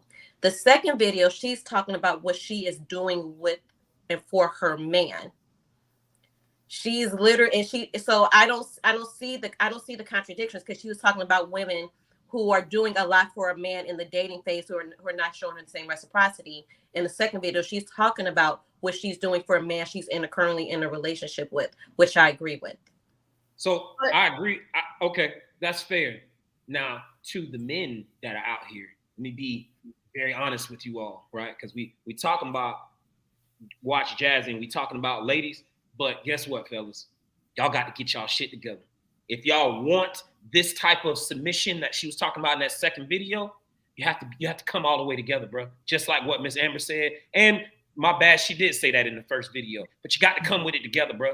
You can't be a not on the log playing fucking PlayStation 5 all day with no ambitions, no goals, no nothing, not trying to achieve anything in life, and then want that level of submission. Sorry, bro. You don't deserve that. I said that. You don't deserve that, bro. Our community deserves more out of you. Yeah, but I also think that with her, there's just a lot of clout chasing there, okay? Because we don't care that you talk to Cam Newton, okay? He's corny. He is what he is. He does things. He didn't had a video with Brittany Renner, okay? The fact that he even did a video with Brittany is just like, okay, you're nothing too, because she's nothing to us too. Okay, love her to death. Okay, Black Queen, yeah, you're still a Black Queen, but at the end of the day, she's still like nothing. Wait, what kind of video? What video? Yeah, what are They we talking did about? it, huh? What are you talking They about? had an interview. They had an interview. Yes, they had an interview, and she was like, well, if somebody cheated on you when you did this, and this, you know, would you take her back? He was like, yeah, and I was like, Kim, like you're cap. But anyway, that's not what we're talking about here. But what I'm saying is that Jazzy is trying to get clout. She doesn't care what people think. What she was talking about was a lie. She doesn't do what she says she's doing. You know why? Because she's too busy trying to get the bag. Cam has the bag. She wants the bag. Give her the bag so she can go back to the streets. That's just where I'm at with it. Yeah, but don't act like women out here rooting her ass on like that, man. Like we used to root on OJ when he was trying to get away in that white Bronco. Don't act like they're not out here doing that bullshit, because they are. That's just unfortunate. You know what I'm saying? Look at her, man. This heifer, to me, Amber, I'm going to disagree with you. Her whole tone changed. Her outlook changed. Now she wants to do all this for the man. She can read his mind now. She's a mind reader now. Before, she didn't give a shit about the goddamn man's mind. You know. Oh, my God.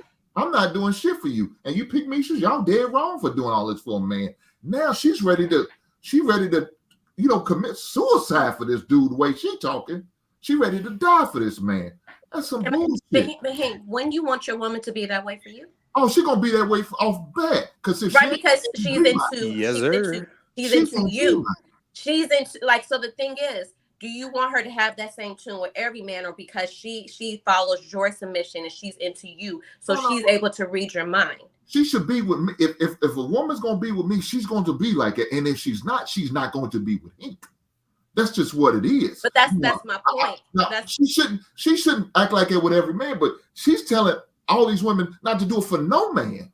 That's the message I'm getting. Oh, the message I got was she's telling women who are in the dating phase, and you're giving everything to a man to show him you're worthy of being chosen, and he's not reciprocating that same energy, then it's not working and to walk away. That's the message I got, was the lack of reciprocity in the dating phase. Well, she should only be dating one man. She should be dating multiple men. If she's dating multiple men, that's a problem. In the beginning, she did not use the word reciprocity. She said that later on. She was saying, you know, don't be submissive, XYZ, period. Okay. And then that's my guy. And then she went on later and said, if he ain't doing shit for you, don't do shit for him. That she went on later and said that, and you could tell, you know, she clipped little pieces together. But now she has turned into a complete pick me. Because how the fuck you gonna read his mind? Like, I'm a good woman at all, but I can't read this nigga mind.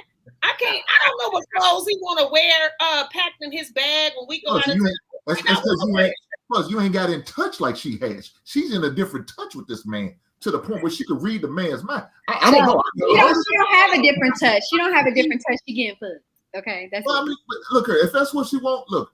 Let me tell you this. She seems like she's in a good place right now. She's with Cam. She can read the man's mind. She's packing his goddamn bag. She's washing his ass. She's doing everything that she need to do. But before, she couldn't stand the ground that a man walks on. Now, a man is the greatest thing going. She appreciates her man now. So, but hey, you know what? Take the right man to get her to that point. Then congratulations for you, sister. I'm happy for you. But hey, I'm gonna tell you this, she don't want to be a golden girl. She doesn't want to be a golden girl, and there's going to be some lot of golden girls out here. Who knew? What'd you say, baby? Who knew this girl? Who? Who knew her? Did people actually know who this was? Yeah, who is she? I don't Yeah, even know who she's she is. Yeah, comedian. One at a time. One at a time, y'all. That's all that matters. You ain't got to be She's public good. no like that. You ain't got to be famous. She just trying to find a man. Now she got her man, regardless of what it is. He got the bag. Now she gonna try to build with him. That's all that matters, man. So, What it reminds me of is a bitter single woman. yeah. And a lot of times women, when they're single and they're bitter, they talk down on men. But then when they get in a place where they really want to be, everything is amazing now. And I experienced this myself. When I was single, I was not bitter. I had everybody around me was in relationships. Some of them was married and I was still happy for them. The minute I got married, you lose, it's crazy, but when you start planning your wedding, you lose a lot of friends. But I can remember when I got engaged and I would go to work and they would be like, oh, I would never wear my ring here. Why would you wear your ring to work? It's so dirty here. It's so nasty. But then when they got their rings and was coming to work after they got engaged, it wasn't a problem. And it's because women, or not all women, but some women, when they're not where they want to be, they're going to look down on a woman that's where they are, where they're not. So instead of her being positive about whatever changes that she needs to make to find her significant other, instead, she's going to talk bitterly about women. Like, oh, don't do this, don't do that. But now you're doing all those things you said not to do. Yes. And y'all know, I told you I've been on the road with my man for like 30 days. When I tell y'all, when I was in Chicago, when I'm sitting up here going out and kicking it, my phone ringing nonstop. None of these hoes have called me to check on me. And when they do, you on the road, I can't believe I couldn't do that. I can't believe you could do that. I don't understand. My phone ain't rang. These bitches ain't checked on me. They just like, Are they single? Because they're single and bitter. They want me to be a single bitter bitch like them. Hey, let me tell you what you got. You can look over Ain't no way. the driver's side of that truck, and you gonna see there's your man right there. That's all that matters. Fuck what they talking about. Let them bitter hoes be single by themselves. Yeah. And that's the thing. I bet that bed is cold as hell at night too. And that's the thing. They not. And it's They only not in the black community specifying. with this whole pick me. Right. Right. But you know, And the there's only no reason why specification. you know the only reason why Jazzy even did that video, outside looking in, ladies. The only reason why Jazzy did that video, honestly, is because Carmelo Anthony's I don't know, side piece, whatever she was, had just did a video of the flowers that he had got for her, and then another girl that had posted it too, and she later on deleted it. And then the next day, she's on social media like, oh, be submissive to your man. First of all, Cam Newton's going to leave you. And the reason why he's going to leave you is because he did not want people to know that I was talking to you. And now that people know that I'm talking to you, now I'm about to treat you like shit. Okay? Because that's probably how he was treating you outside of the public eye. But now he's really going to treat you like crap, because he wanted his personal business to be inside of the household. Now it's outside of the household, and now he's really about to treat you like you supposed to be treated. Here we are. Hold on real quick. Hold on, y'all. Hold on. Celebrity for answers. Hold on. I heard the likes are down. We are at Come on, 251 likes, and there's 700 people watching. Let's get the likes up to 500 at least. Come on, Start the show. Start the show. Come on, y'all. Don't get Quest started. Please get the likes up, because Quest about to go. Yeah. Quest about to go in. Chat niggas. Look, bro. Get the likes up, or I'm finna come pull up in your bushes. I'm telling you. I'm gonna pull up. I'm gonna be right in your bushes. Get the likes up. Come on, y'all. Let's get the likes up, y'all. Let's get the likes up to 500 right now, y'all. And he's gonna have a waist print on when he does pull up on your ass. Yeah. And for the people that said I'm a hater, I'm definitely not a hater. I'm just speaking. Y'all stay at the chat. Stay at the chat. I thought we stopped the show. Hold on. Did we start it back up? JR? Divine. Come on, yeah. Divine. The chat ninjas are always going to be undefeated. Try to stay out the chat. Come on, y'all. Let's get the likes up to 500, y'all. Come on. It's a great show. Come on now.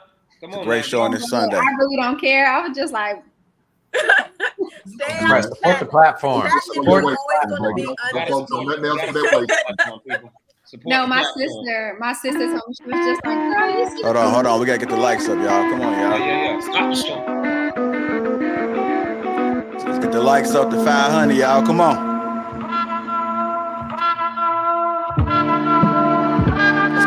likes up, y'all. Come on. How we looking on the likes, fam? How we looking on the likes? I'm gonna read some of these super chats to get it out the way so we get these likes up, y'all. The Will says, shout out to the Sunday fam, $2. Appreciate you, sir. Yeah, go ahead.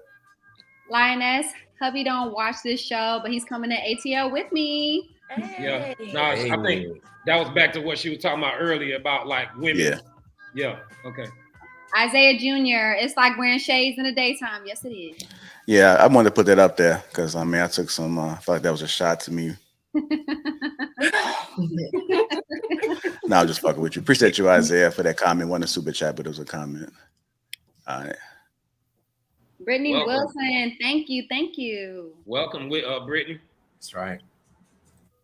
Chris B, if someone told me in the early 2000s that in the 2010s plus that Black women would get butt implants, I say you were lying. You ain't lying.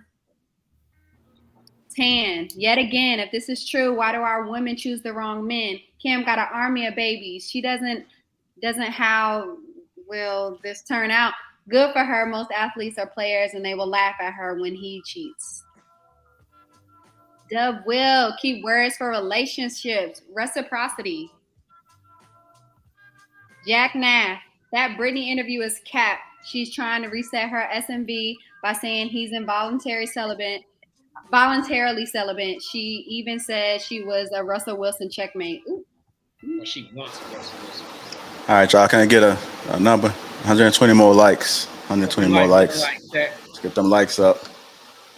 Come on, mods. Help get these likes up. If you haven't hit the like button, just hit the like button, y'all. Come on. General Logic. Mobilize the chat ninjas. I know you're in there. Mobilize the chat ninjas, General Logic. All right, y'all. Come on, y'all. I'm pretty confident we're gonna get it up. So let's go ahead and get the show going back. So let's continue. Who hasn't spoken this yet? Go ahead, Jay. I think the main thing is like with Jazzy, she didn't specify. Like the way you heard it, Amber, I heard it differently. I heard it as her throwing shade at the women who were doing the things that they felt they needed to do to, keep a man or to show them that, I am a good choice, essentially. Then when she finds, because everybody has a price, you know what I mean? It's like everybody has that person that is going to, it might, for men, it might not be you, but somebody is going to get her to be the way that she needs to be to make a relationship work. So the minute she found the guy that she think is worthy of that, she's doing it. You see, she's singing, she's contradicting herself, and that's what happens. Well, Jay, let me ask you a question. Yeah. Does it matter that it's Cam Newton? You know what I mean? I feel like it always takes some super extreme 1%er to get her to change their tune. Otherwise, in terms of the general message, it's what it was the first video. Don't be doing the extra for these men who are only giving you maybe minimum, but to them, the opposite of minimum is some $1 million athlete of a man. You know what I mean? And so, what do you think the message is? Even if she is having a change of heart and, she found the person that's for him, for the general public, it seems like now women are only going to do that if they get, LeBron James or somebody. How does that really help anything? I think for a person like her, Cam Newton is the person that would make her change her entire ideals and beliefs or what she's preaching to people. You know what I mean? And she's never going to specify like, oh, this is what I need. But she knows in her mind, if this person comes along, all that shit I sold to y'all, I'm throwing that shit out the window. I'm keeping this nigga. You know what I'm saying? So, but you never know. Now with the, like somebody brought up the Cardi B about, the cooking and cleaning, meanwhile the music is saying something different. I feel like in our culture, that's always been the case, yo. You know what I mean? Like I was raised up on like Bad Boy, Jay-Z, you know what I'm saying? Where I straight felt stupid for actually liking the women. Like, yo, dog, you like her? She all right. You know what I mean? When I really liked her, you know what I mean? But I was a sucker. I didn't feel like I wanted to admit it.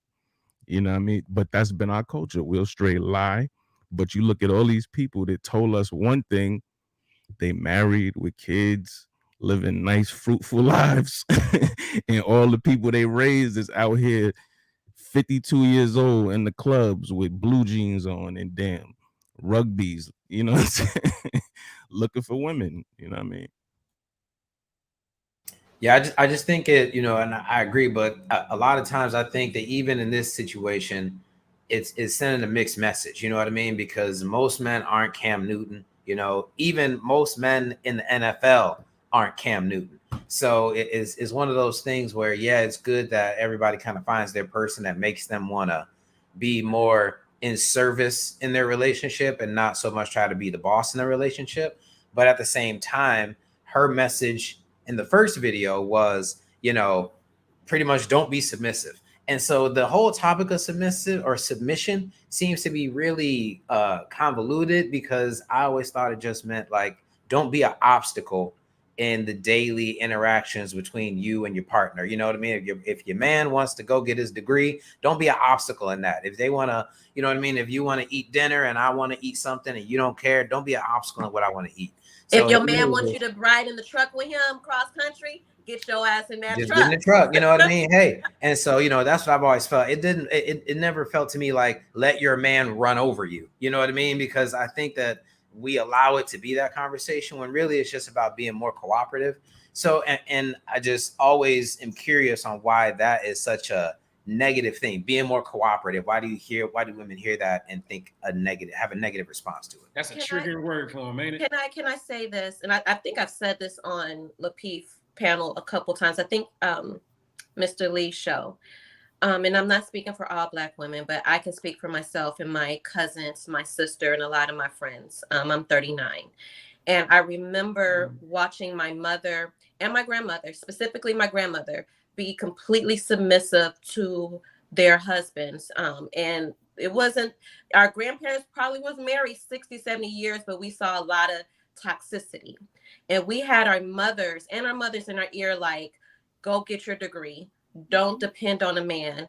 Don't end up like me. Not saying it's right, but a lot of us had that, our mothers and our grandmothers in our ear, because even though they were submissive, they were miserable for whatever reason.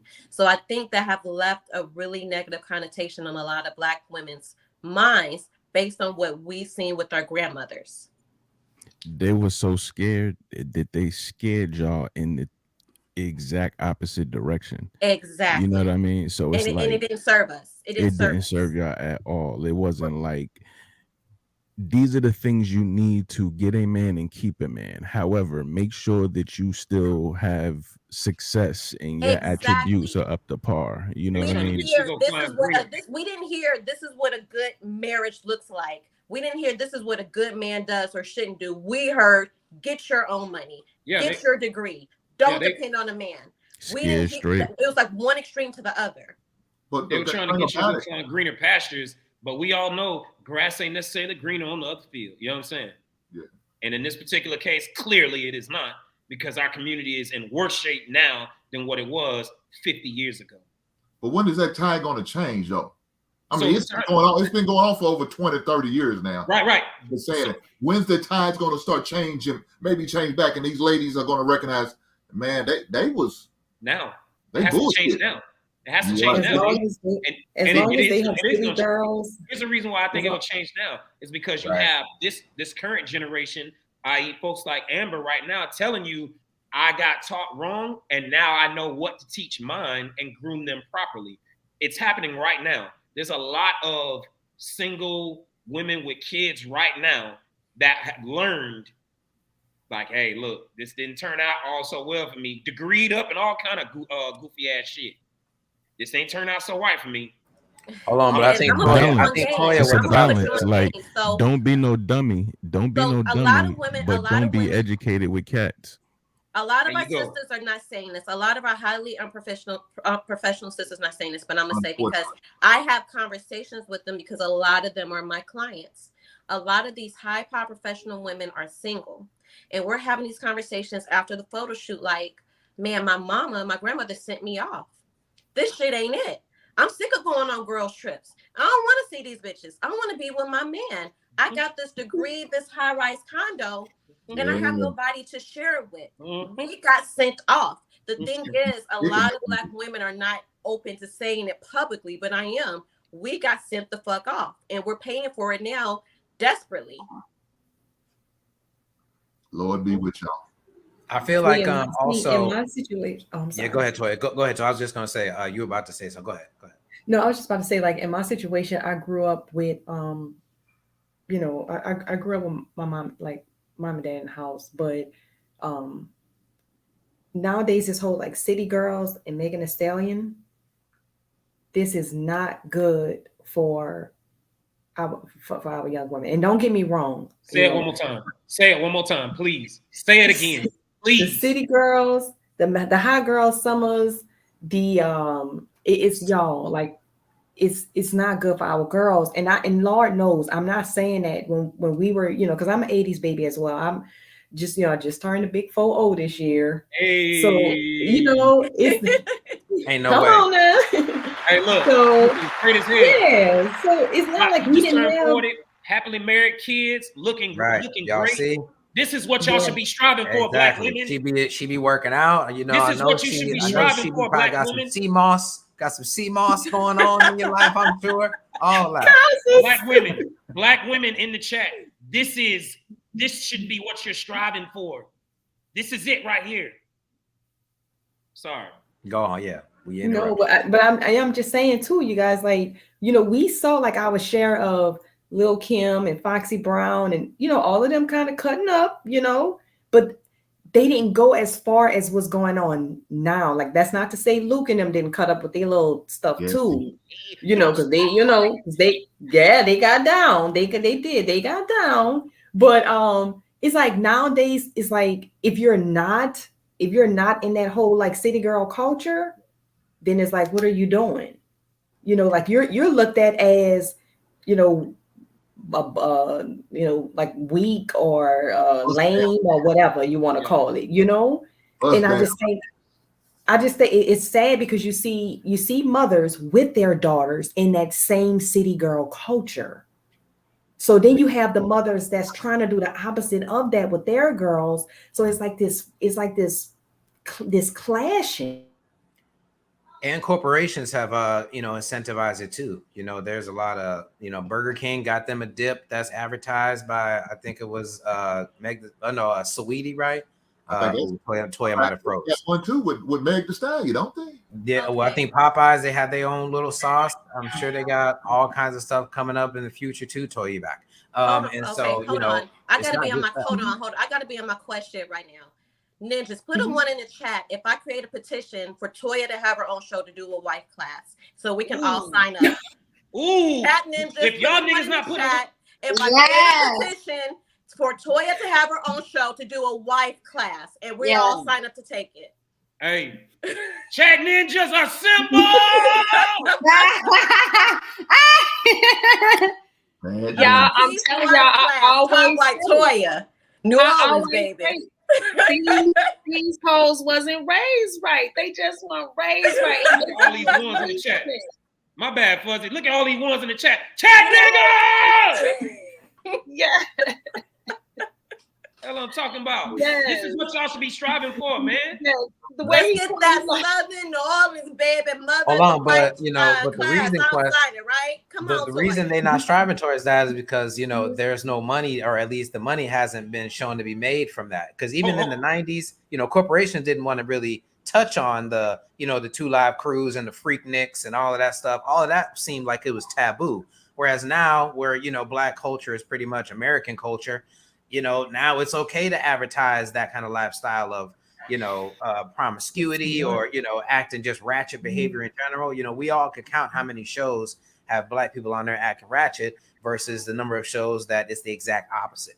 So, you know, Blackish done just had their last season, so we're not even going to have that no more. So I think there's a big push for money behind it too. I'm sure corporations benefit significantly more from separate households, right? I mean, just think about this, for example. I mean, Viacom done made trillions off of between that, teen pregnancy, all of that stuff. They done did they got a whole bag off of that. Now imagine your fucking streaming services, right?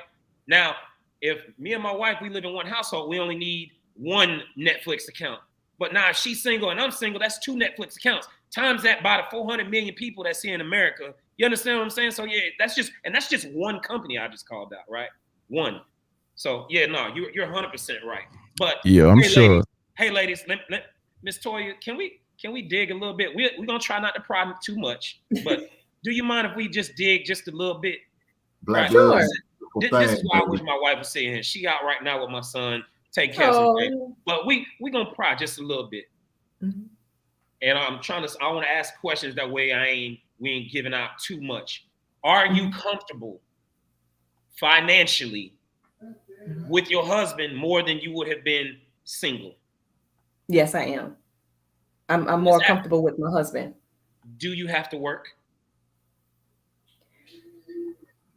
Have to. I said have to, meaning I know I don't have to. I don't have to. If I didn't work, my husband could still cover the bill, cover the bills and everything. Yes. So it's not stressful on you at all. It's not. Ladies, y'all better be paying attention. No. A lot of y'all in the chat right now don't want to work.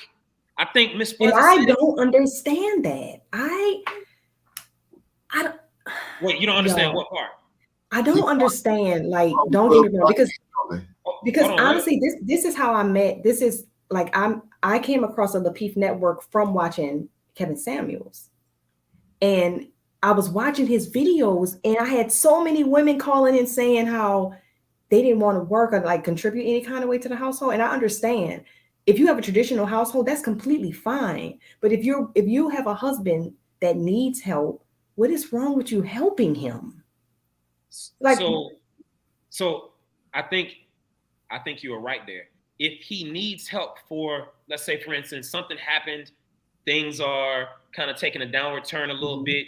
He's reconfiguring, getting himself back together. That way he can get right back up to where he was. Hey, wife, since you are my helpmate, I need you to help real quick, get me back on board. And then once we back on board, go back into being that nice. Yes. You know what I mean? Quest, when I say fuck that job, I don't mean I don't work. You know what I'm saying? I just don't work for the man. I work, you know what I'm saying, and I contribute. But when I say fuck that job, I mean just follow your passions. And when these women say they don't want to work, it's like some women don't want to work, they don't want to contribute. Usually don't want to work out. They don't work out, they don't cook, they don't clean, they ain't good housewives. These hoes don't know how to be housewives. You say these hoes lazy? These hoes are lazy. That's your words. These Shout out to lazy hoes. Yeah. Hey, Quest, welcome to Chicago woman energy. Exactly. Let me tell you what's gonna happen. This time next week, Fuzzy's gonna have a CDL, and she gonna be behind that wheel. That's 18-wheeler. I know what's going on. Guess what? And she's supporting her husband's behind the wheel. And you supporting your man's dream, your man's exactly. Man, y'all better be driving while he's sleeping. I know what's going on. Yeah, we're gonna get this money, baby. Man, it's something to be said about what you do, Fuzzy. Right? Your man has a goal. He has a dream. He's working and he's doing his thing, and you're supporting it so much that you in the truck with him. Baby, you need me to make you a sandwich while you're driving. Baby, you need what you need. Yo, and Quest, let me tell you, when she just told me she's been on the truck, you don't understand the Fuzzy we know. Me and Fuzzy, we sisters, we Chicago sisters. If you look at Fuzzy prior to her man, she in Dubai, in Miami. Fuck these bitches. We out here, hot girl summer. She in a truck driving cross country with a man getting excited about going to gas stations to take a shower. I think Fuzzy in love with that man. Y'all better pay not attention. The Fuzzy I know. Wait, is this not true? Is it not true? It's true. He just laughing. Giving you props right Shout now. out to him. Shout out to you, man. I don't know the brother name, but hey, shout out to you, brother, if you watching. Right. Well, can I ask Toya? That man keeping the economy going out here, keeping the country rolling out here. Go back to the barbershop. What's gonna happen? I found the Lapeef Network just like you. I found the Lapeef Network just by listening to Kevin Samuels. Okay. You're a married woman. Why was you listening to Kevin Samuels? I'm just curious. What made you? Well, you know what? The reason why I was listening to him was because I saw so many people like dragging for him. So I didn't want to, go off of what I was hearing other people say, because a lot of times they would only show like a little snippet of his videos. So I said, well, let me go in and actually like just look at one entire show so I can form my own opinion. So I went in, I watched one of his entire shows, and I was like, okay, he's not saying anything wrong. I mean, of course, some things you may agree and may not agree with, but I mean, overall, I don't see where he was saying like stuff to the point where people were like literally hating him. You know what I mean? He was much nicer than I would have been. Okay. And that's the difference. And that's the difference. See, and I'm gonna throw this out. Women being that way towards women and gay men being that way to, like, if Kevin Samuels, if he said I'm gay, it would have been fine. You wouldn't, he wouldn't have had none of the issues, because that's usually what they accept from that. Acceptable. Yeah. The fact that he said, you know, I'm a straight man and this is the truth and I'm gonna say it just how I need to say it, and if you like it, you like it. No way. Because half of us aren't taught that way. You know what I'm saying? I tell my friends half the time I was lying to women. I was not gonna tell you the truth. You know, how do I look in this? It's all right. I'm not gonna say, yo, that shit looks terrible, fam. Yo, you like 30 pounds. Hold on, I want to pick it back off you, Amber. So you asked Toya why she was watching. I want to ask, did watching Kevin help your marriage more, or did it hurt it, or did it not change? Oh, and I have a question right after that. I have a really good question. I actually got to stay. Hold on, Amber. I got you. Go ahead, Toya. So watching it did show me some areas that I didn't work on. And for example, was like kind of back to the first question that we had this morning about things that you may like that your significant other spouse may not necessarily, you know, like. And it made me learn that as you know, as a woman in a marriage, I can't expect like I'm huge on like birthday celebrations. Like I like to just decorate the whole house for my, like I like them to wake up and I have everything decorated in the house and stuff like that. My husband don't care about stuff like that. So I had to understand that, okay, that's my joy. That's not his joy. So don't expect for him to be happy about it. And it's not that he doesn't care. It's just that everybody have their own joys. So just like for Father's Day, I say, babe, what you want to do for Father's Day? He said, to be honest, I just want to relax. And I said, okay.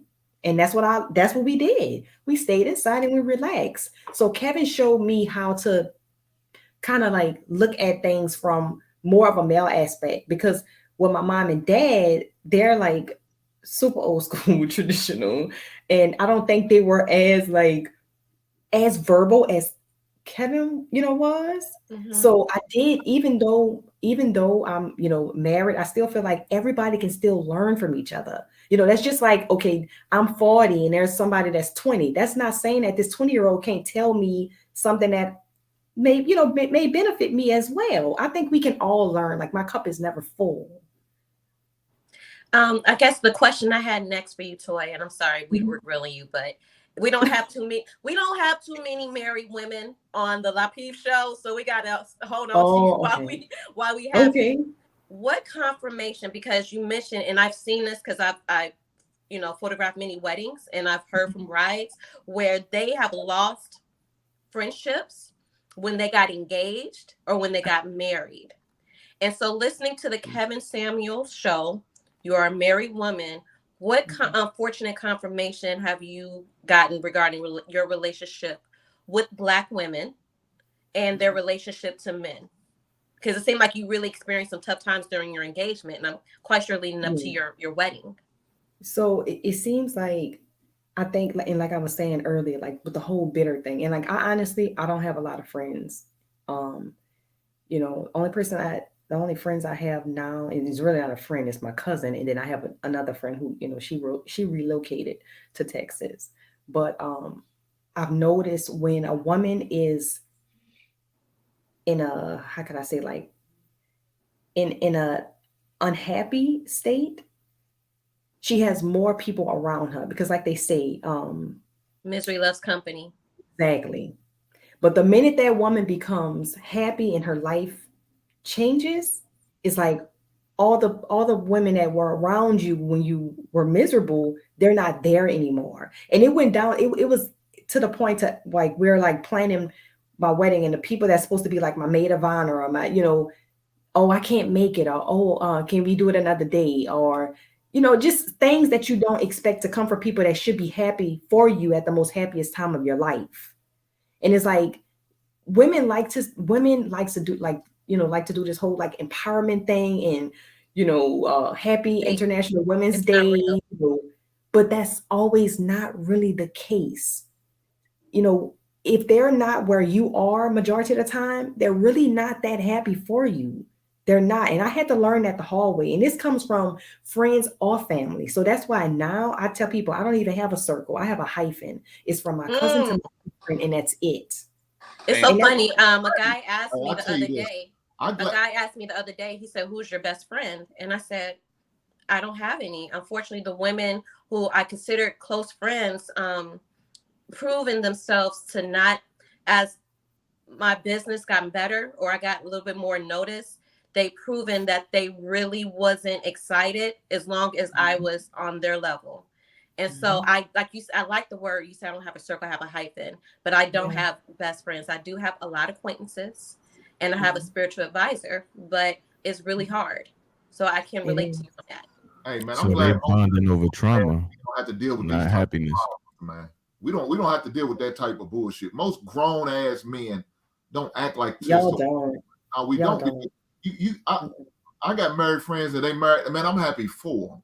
I praise. I said, congratulations. You have a blessing.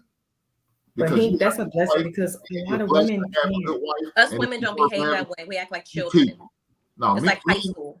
Men don't have them issues, man. We recognize real. Yeah, you're right. You're right. Hey, look, real niggas respect. You understand what I'm saying? We just do. Like that's just in us. I did want to say the reason why I asked you that last question is did it help? Is because my wife and I watched Kevin Samuels and we would watch it together.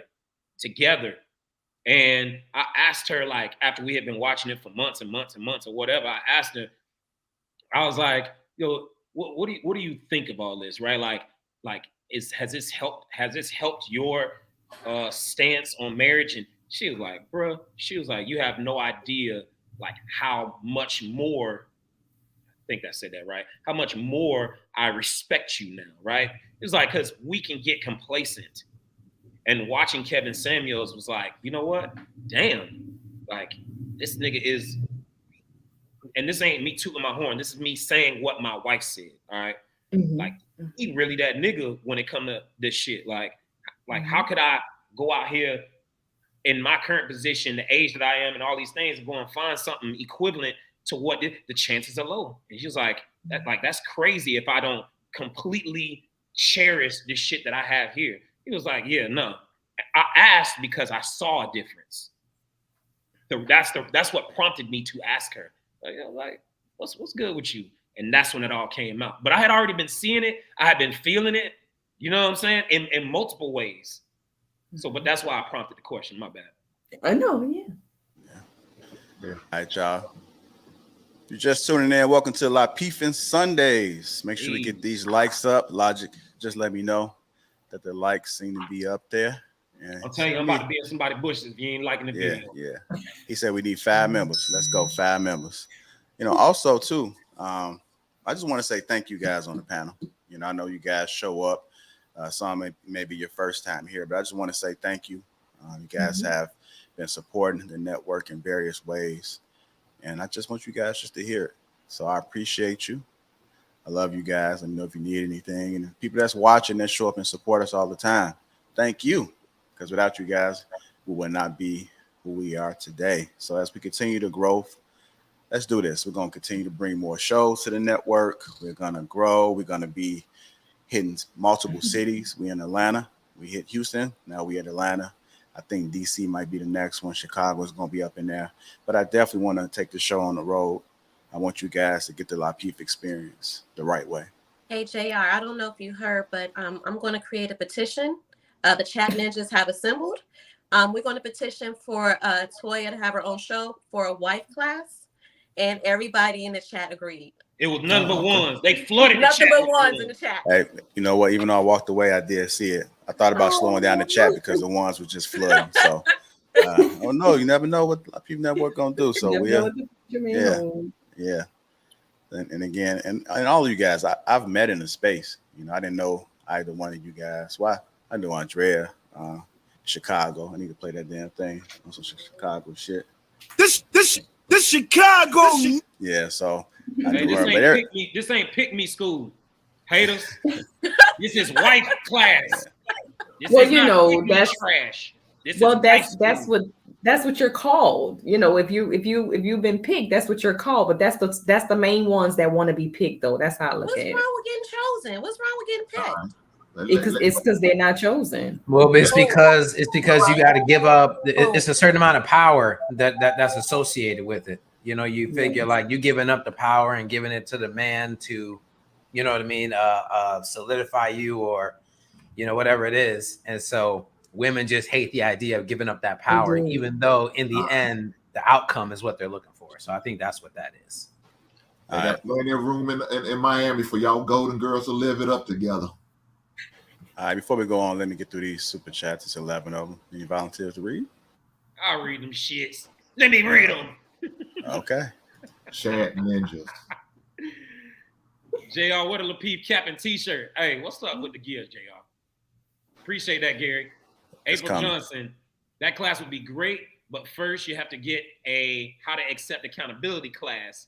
That's the hardest part for women. That opens the door. She just dropped some in the bucket for y'all. Super sticker, appreciate that, Stephen Rowe. Gary Stewart, Lapeef, this Sunday morning gets down is fire. Or this Lapeef Sunday morning get down is fire. Keep up the great work, panel. Appreciate that, Gary. Toya, I'm ready for that wife class. Yeah. Shout out to crew season. Shout out to crew season. Already, Toya. Shout out to you. Hey, big shout out to crew season. Trill, we fucking with you, bro. Everybody get the likes up. Salute to the family. Big shout out to crew season. Yes. Mr. Logic Neighborhood. General Logic. Hold on. Amber, you don't control the cat ninjas. First of all, man. Hold on, Amber. Don't do it to him. Hold on. He was trying to get at you. Now he's turning his back on you, Amber. What's up? See how quick they changed? Damn. Hey, appreciate you. Hey, look at Hink like, come my way. You know, like turn his back on him. Come on my way. Hey, appreciate you becoming a member. No trust. Appreciate that. Nurse Fancy, Toya, giving her roses. That's what I'm talking about. Lioness, love the fam. Hey, great work. Oh, great work. Oh, thanks for becoming a member, brother or sister. That boy Will. I think Toya's from New Orleans, and that's where we all. That's where. They missing the age. They missing the age. Yeah. Pray for him. You can't hold me accountable if you're fucking up the spelling, baby. And that's Yes, where I am from New Orleans, that boy. I fuck it up too sometimes. Hey, yeah, shout out to Toya. Shout out to New Orleans. Average Manosphere, $10 super chat. Appreciate that, brother. Most women aren't traditional. They're about their vision, not the vision of the man they choose. They'll damage his vision more than anything. They'll want to keep their friends with the same mindset. Hey, you know what they say? Single women keep women single. Yeah. Mr. Logic Neighborhood, another super chat. Appreciate you, brother. Amber, man, chill out on the chat majors. Wait. We got this. I can't assemble I don't have permission to assemble the chat ninjas. Yeah. I can't talk to the chat ninjas. Logic. Yeah. Hey, you gotta go through the proper channel. Like I think we gotta do as a chat ninja colonel, technically, as a chat ninja colonel, technically, you shouldn't even be addressing General Logic. You got to address me. You're supposed to talk to Quest. Quest talk to Logic. Chain of command, ain't it? Hey, Quest, that's a chain of command, ain't it? Goddamn right. Oh my god. Well, we can always do like the fraternities do. You know, we can get some chat, like chat sweethearts or something like that. What am I? What's my rank? Am I soldier? What am I? What, Amber? I'm sorry. Am I soldier? What's my rank? What's my rank? Yeah. Hey. You the chat ninja medic right now. You know what I'm saying? All right, y'all. Let's go ahead and get this show going. Again, I appreciate y'all on the panel and after watching. Hit the like button. Also, make sure you share the stream. Get your tickets to ATL. Nothing came through. Hell no, man. Logic again. He came back. Damn. All right, so what we're gonna do is we're gonna get to the meat of the conversation. Look at y'all. The ladies get excited when they hear that word meat. Yeah, there goes Siobhan sung out again. There you go. And we caught your ass. Yeah, let's go ahead and get to the meat of the conversation. You guys seen on the thumbnail. coming into a relationship, trying to make a man secure your insecurities. I got a video we're going to break down. It's like 5 minutes long, so we're going to pause in between the different statements that's being said. I think this is good for a conversation, right? On a Sunday morning. Well, Sunday afternoon right now, because we just transitioned. Let's go ahead and get this show going. Some of y'all women gonna get mad at me today, so if you can't take constructive criticism, baby, keep on scrolling. Many of you women are not really what you think you're cracked up to be. Like, some of y'all are really not great people to be in relationships with. Y'all know I work with couples every single day, and I'm gonna go ahead and make a list of everything that I have to work through. First things first, quit coming into relationships trying to make a man secure your insecurities. That's your job. If you lack confidence, if you have low self-esteem, if there's still trauma that you're operating in, if you're self-critical, if you're judgmental when it comes to yourself, if you blame yourself, if you're still operating in guilt and trauma and everything else, baby, that's for you to handle, not him. Now, she got right into it. And then it's some other stuff on the back end, but I'm going to pause it right there. She said something that was kind of like what I spoke about earlier, right? Coming into relationships and you're trying to make a man secure your insecurities. That's where a lot of pushback happens if you really think about it. I'm curious to get you guys' perspectives and opinions about this. Who wants to go first? I think that with people that have insecurities, because we all have them, right? We all have them, no matter near or far, right? What? I think that it depends who the person is. Some people expect to go into relationships and want the man to fix them. I've done it before. I've gone in there and just be like, this is your job. This is what you're supposed to do. You're supposed to, help me fix me, right? But it's just like, how can I be whole for you if I'm not whole for myself? Right? So the older I got, I really think the younger generation will kind of look at that. And that's what they're looking for. They're looking for somebody to save them. And a man can't save you. They might do the necessary things to get you to a point of saving, but they can't save you because you're still going to be the same person with the next person if you guys don't work out. You're still going to have those same insecurities. You got to be able to go to therapy, guys. I know we grew up and, they were like, Black people don't go to therapy. Go to therapy. It helps. It really does. No matter near or far, it really does help. But I stand by what I said. I think that people shouldn't go into relationships like that, but they do, and they are, and they're going to continue to do so.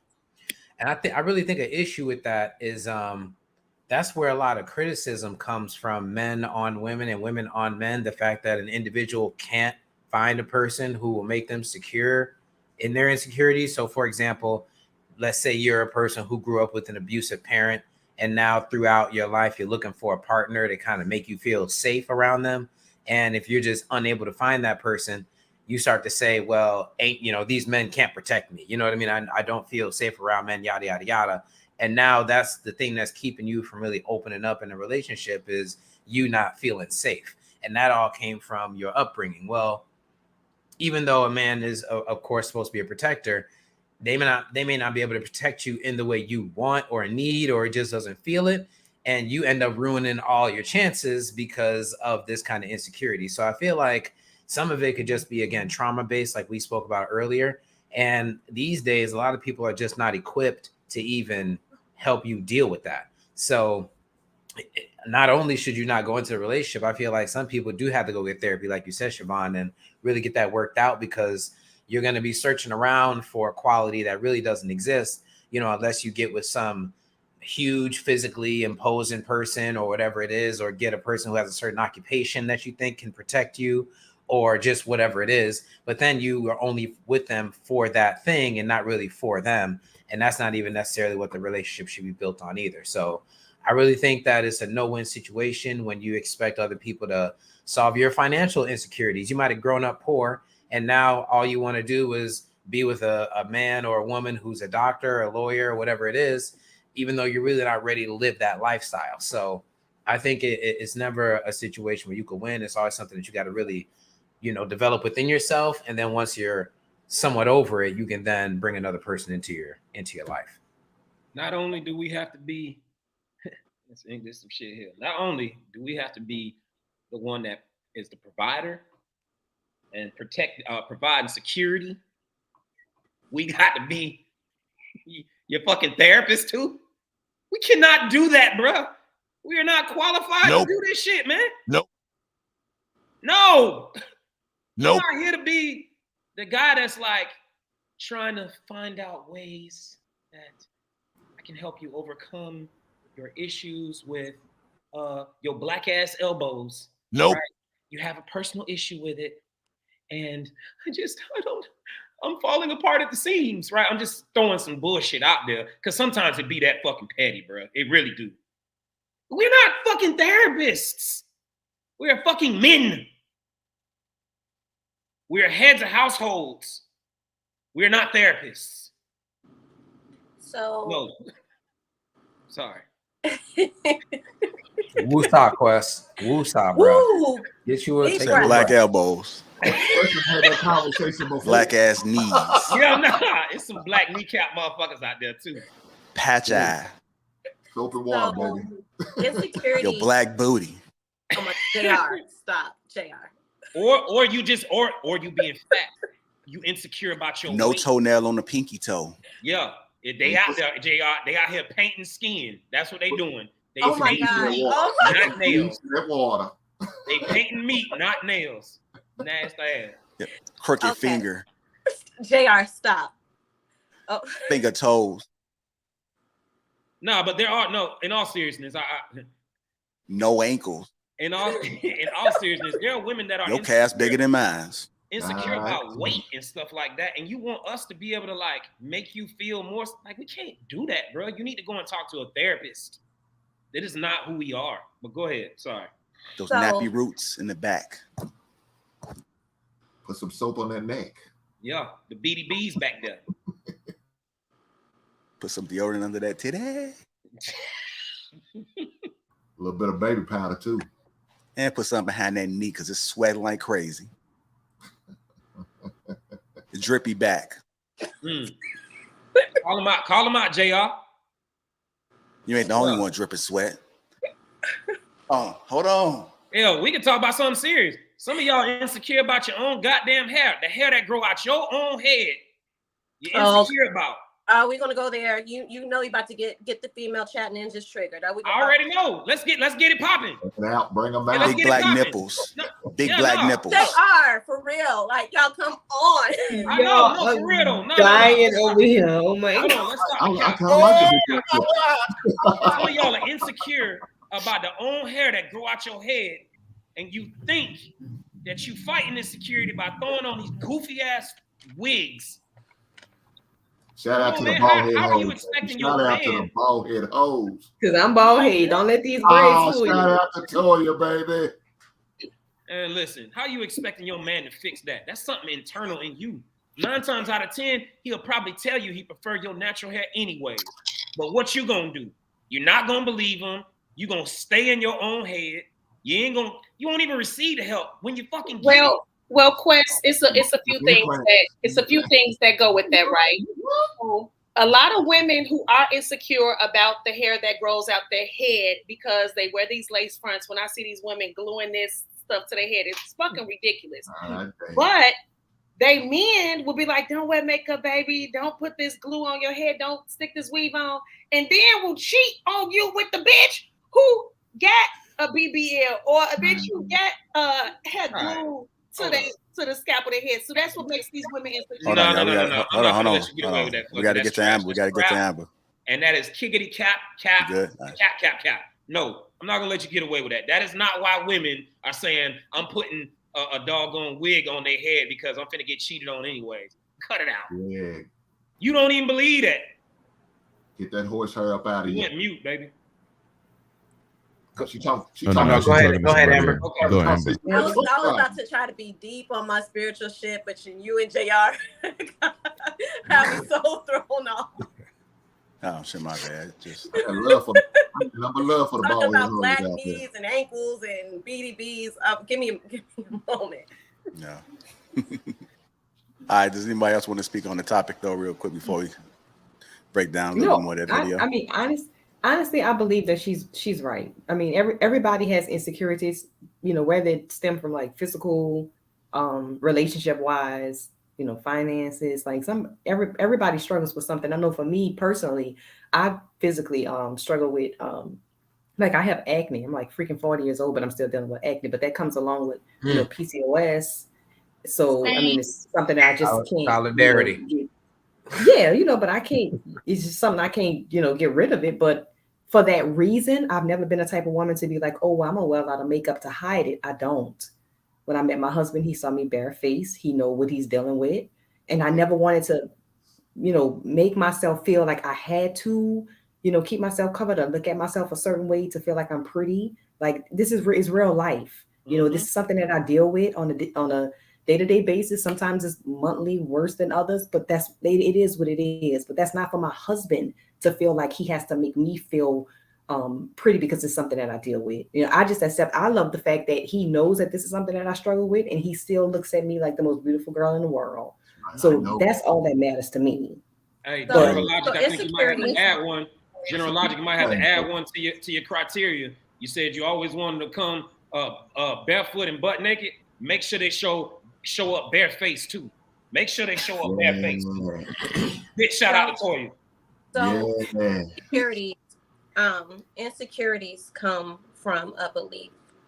A belief is pretty much something we were taught or experienced at a young age. A belief, specifically a limited belief, is something that we were taught or told or experienced, and we believed it to be true, even though it's never been proven fact. I'll use and that grows the insecurity that we pressure our men to, because we're specifically talking about women expecting our men to help our insecurities. I'll use myself as an example, and I spoke on this before. When my parents got divorced when I was 11, I was with my father, and because of that experience, I thought I wasn't lovable or chosen because hell, my own mother didn't want me. So as an adult, that belief it grew throughout the years as I got older and became callous. So I went into relationships waiting for a man to choose me, to make me feel chosen, because I didn't feel chosen when I was a child. So here I am, years of limited beliefs and insecurities. Now I am placing on this man's feet, who is dealing with his own beliefs, his own limited beliefs, his own insecurities. There's nothing this man can do or say that can break down the years of the callous, limited belief I have. And that's what a lot of us women do. We don't go back to... Men do it too. I was gonna say, Amber, men are doing it too. You know what I mean? We lack whatever maybe feminine presence in our lives throughout our life, and so now when we go looking for a woman, we might be looking for them to be a certain kind of woman because we're looking to fill a void. Some men who talk about submission are really looking for, to have the mom they never had, or have that, just that female presence in their life that they really never had. So it might manifest into a relationship, but they want a woman who will iron their clothes and make their food and, make their lunch for work, because they grew up not having that. Did nobody make their lunch when they were going to school? They had to make their own clothes or hustle to get their own clothes or whatever it is, just take care of themselves. So, just to piggyback off what you were saying, I mean to cut you off, but I feel like a lot of men go through that too. It just sounds different because we present it differently, but, it kind of has the same outcome of feeling like, I'm insecure about just my own life. So now I want a woman to come in and reinforce what I think a relationship and woman should be.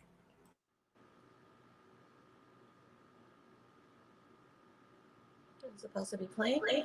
Oh, I think JR might have put that up. Okay, well, while that is buffering, it's the best analogy I have learned. The way I look at it now, as I present myself in relationships, is imagine somebody coming to your house with trash bags, duffel bags full of shit, trash bags full of insecurities, childhood traumas, ideology, and then they're expecting you to unpack these trash bags. That's what happens when you show up to a relationship with your insecurities and expecting somebody to unpack your shit. No, not expecting to unpack it. No, they brought them trash bags in and dumped it all over your floor. Yeah, so yeah, and expecting you to clean it up. Yeah, clean it up. There you go. I think it's best that we have a visual about what we do when we don't challenge our insecurities, do the childhood trauma, do the therapy, prior to meeting somebody. Agreed. Yeah, I So can't do many that. people, just like Siobhan said, just don't want to do the work. People don't want to go to therapy. You know, therapy ain't something you do sometimes. Therapy is something you do all the time. All the time. You can't stop, you know. You got to keep going. You know what? I think we had a conversation about that. So there's not ever a time that somebody should graduate therapy. Is it that you just transition to some different help from somebody else when you say that comment, that statement, or are you just saying that you need to see the same person over and over again because it can never be corrected? I mean, it's up to you. I honestly think that, you know, you have a vehicle, and I'm sure everybody here services their vehicle. You know, if they don't service their vehicle, eventually there's going to be some issues. You know, you keep up your maintenance. And for a long time, you know, we didn't look at the mental side of it. You know, most of us, and those that were lucky that had outlets that they didn't realize were therapeutic, you know, but there's a lot of people out here with no outlets, and they just have this all bottled up, and it's just one thing that allows all of that to explode. So yeah, you like have to go ahead. I'm sorry, go ahead, Jay. No, I'm saying, you know, and you may realize, you know, even your therapist might say, yo, you at this point where, you know, I think I might need to suggest somebody else to you because you've reached a point where, you know, we might need to try this out now. Or it might be a thing where you need to just check in and filter some stuff through them to figure out how to proceed, you know. But I don't think it's like a graduation thing. I think it's just a maintenance thing. Yeah. I can definitely respect the therapist that recommends that they not qualified to be able to handle your mind. And they may suggest some other treatment. So if you have a therapist, a counselor that's out there like that, that thinks somebody else may specialize in whatever fits your needs, then I think that's dope. I do think it's dope when people recognize that they have issues. We all not perfect, right? And if you can recognize and understand where you lacking at, that your mind is challenging you, I think that that's pretty dope. Man, I want to ask the man this question. Do you think that even a confident man, because some women may look at a man like he's very confident. Do you think the confident man still has some insecurities and he's just masking it? Or do you think that he's just fully confident, like no matter what? Look, man, I'm just be real here. Everybody got something. I don't care how small it is that they insecure about. Everybody got something. Hell, just take me for example. I mean, I like having candid conversations, and I fuck with y'all, so we're gonna talk about it. Keep it real. I used to have these huge. If you go back to like the first couple episodes that I was on Lapeef, I used to have these huge gaps in the side of my teeth right here, big ones, and I've always been insecure about them. Like that was just one of my things. Like if I'm laughing too hard, I'm like, and what's crazy? That's something small. Most people probably wouldn't be like, yeah, who gives a fuck, Quest? I had insecurity about him. Went and took my ass to the goddamn dentist down there in Miami, Dr. Amira. Big shout out to Dr. Amira, because she got me right, baby. But that was me. I had an insecurity. You know what I'm saying? Bitch is shining though. And you notice I did have one. And I don't think there's anybody. And my bad. I'm kind of dragging this on. I don't think there's anybody that's out there that can suggest that I'm not a confident man. Nobody. And forget what you see on Lapeef. Come to the live show. Come to the live show where you get a chance to meet me in person. There's not going to be a single person out there that can't say that Quest isn't a confident person. But I did have my insecurities though. I thought it was on camera. And you notice how you had a built-in defense mechanism. Like when you would laugh to a certain point, you would cover up. You know what I mean? It's a natural thing, you know. Mm-hmm. But hey, look, you did.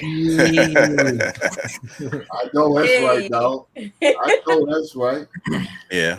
But yeah, I mean, you gonna if you question yourself, that's a sign of insecurity anyway. Anytime you question yourself, you're showing a sign of insecurity because you're not secure about or what you're doing or what you're saying. I mean, there was a time during my marriage I questioned my leadership. I mean, I had to go to. I was in therapy, and my counselor said, "I recommend y'all go to couples therapy." So I was doing couples therapy while I'm doing individual therapy because I was questioning my leadership and am I doing the right thing in my marriage? I mean, that was in question. I questioned myself on that. Am I leading the family like the way I should be leading? And then it had me in question. So I had couples therapy in order to figure that out and get through that. But it's just what I had to do. I just want to piggyback off Hank. Listen, I bet you there's a lot of men. I didn't even think about that, what you just said, until you said it. Like, there have been times where I question, like, am I doing the right fucking thing from my household? Because, like, I know we like to get on here, and there's some niggas that come on LAPEEF and talk like with this godlike fucking confidence that I'm never wrong, and I cut it out. Stop the cap, bro. Everybody has had one of those type in marriages. I'm talking about leaders of their household has had, because that's a lot of pressure. It's a lot of pressure, Hank. That's a lot of pressure. And I guarantee there ain't a single married man out here that hasn't said to himself, am I making the right decision for my family? And just like you said, that questioning yourself is an insecurity at the very, even if it's minute, it is still is what it is. Yeah, because insecurities, you don't necessarily got to wear them all on your sleeve. You know what I mean? You ain't got to walk around telling everybody, or you don't have to, it doesn't have to be something that you really allow to impact your actions. But every person, I don't think of like The Rock as any kind of perfect person. But if we think about an actor who's into fitness, I feel like The Rock is one of the first people you think of. And even he said that he had to have surgery. I guess he has some extra skin on his chest that he got removed that he just felt like used to look weird. And I was like, wow, The Rock is like damn near carved out of straight stone. And even he said that he has some insecurities about his body that he went and got surgically repaired, something that probably nobody notices. You know what I mean? This day and age with, with technology, you could just edit that out of a movie. You wouldn't even notice it's there. And yet even he went and did something. I'm sure every single person you could think of wish they were skinnier, or wish they gained more weight, wish they had muscles, wish they were taller, all that kind of stuff. So there really isn't any person who isn't walking around with insecurities. I think it's just. Can I ask a question? Everybody mute in between. Yeah, mute. I've heard this. This is just pretty. Other men have told me that men have very big yet fragile egos. Is there a fine line?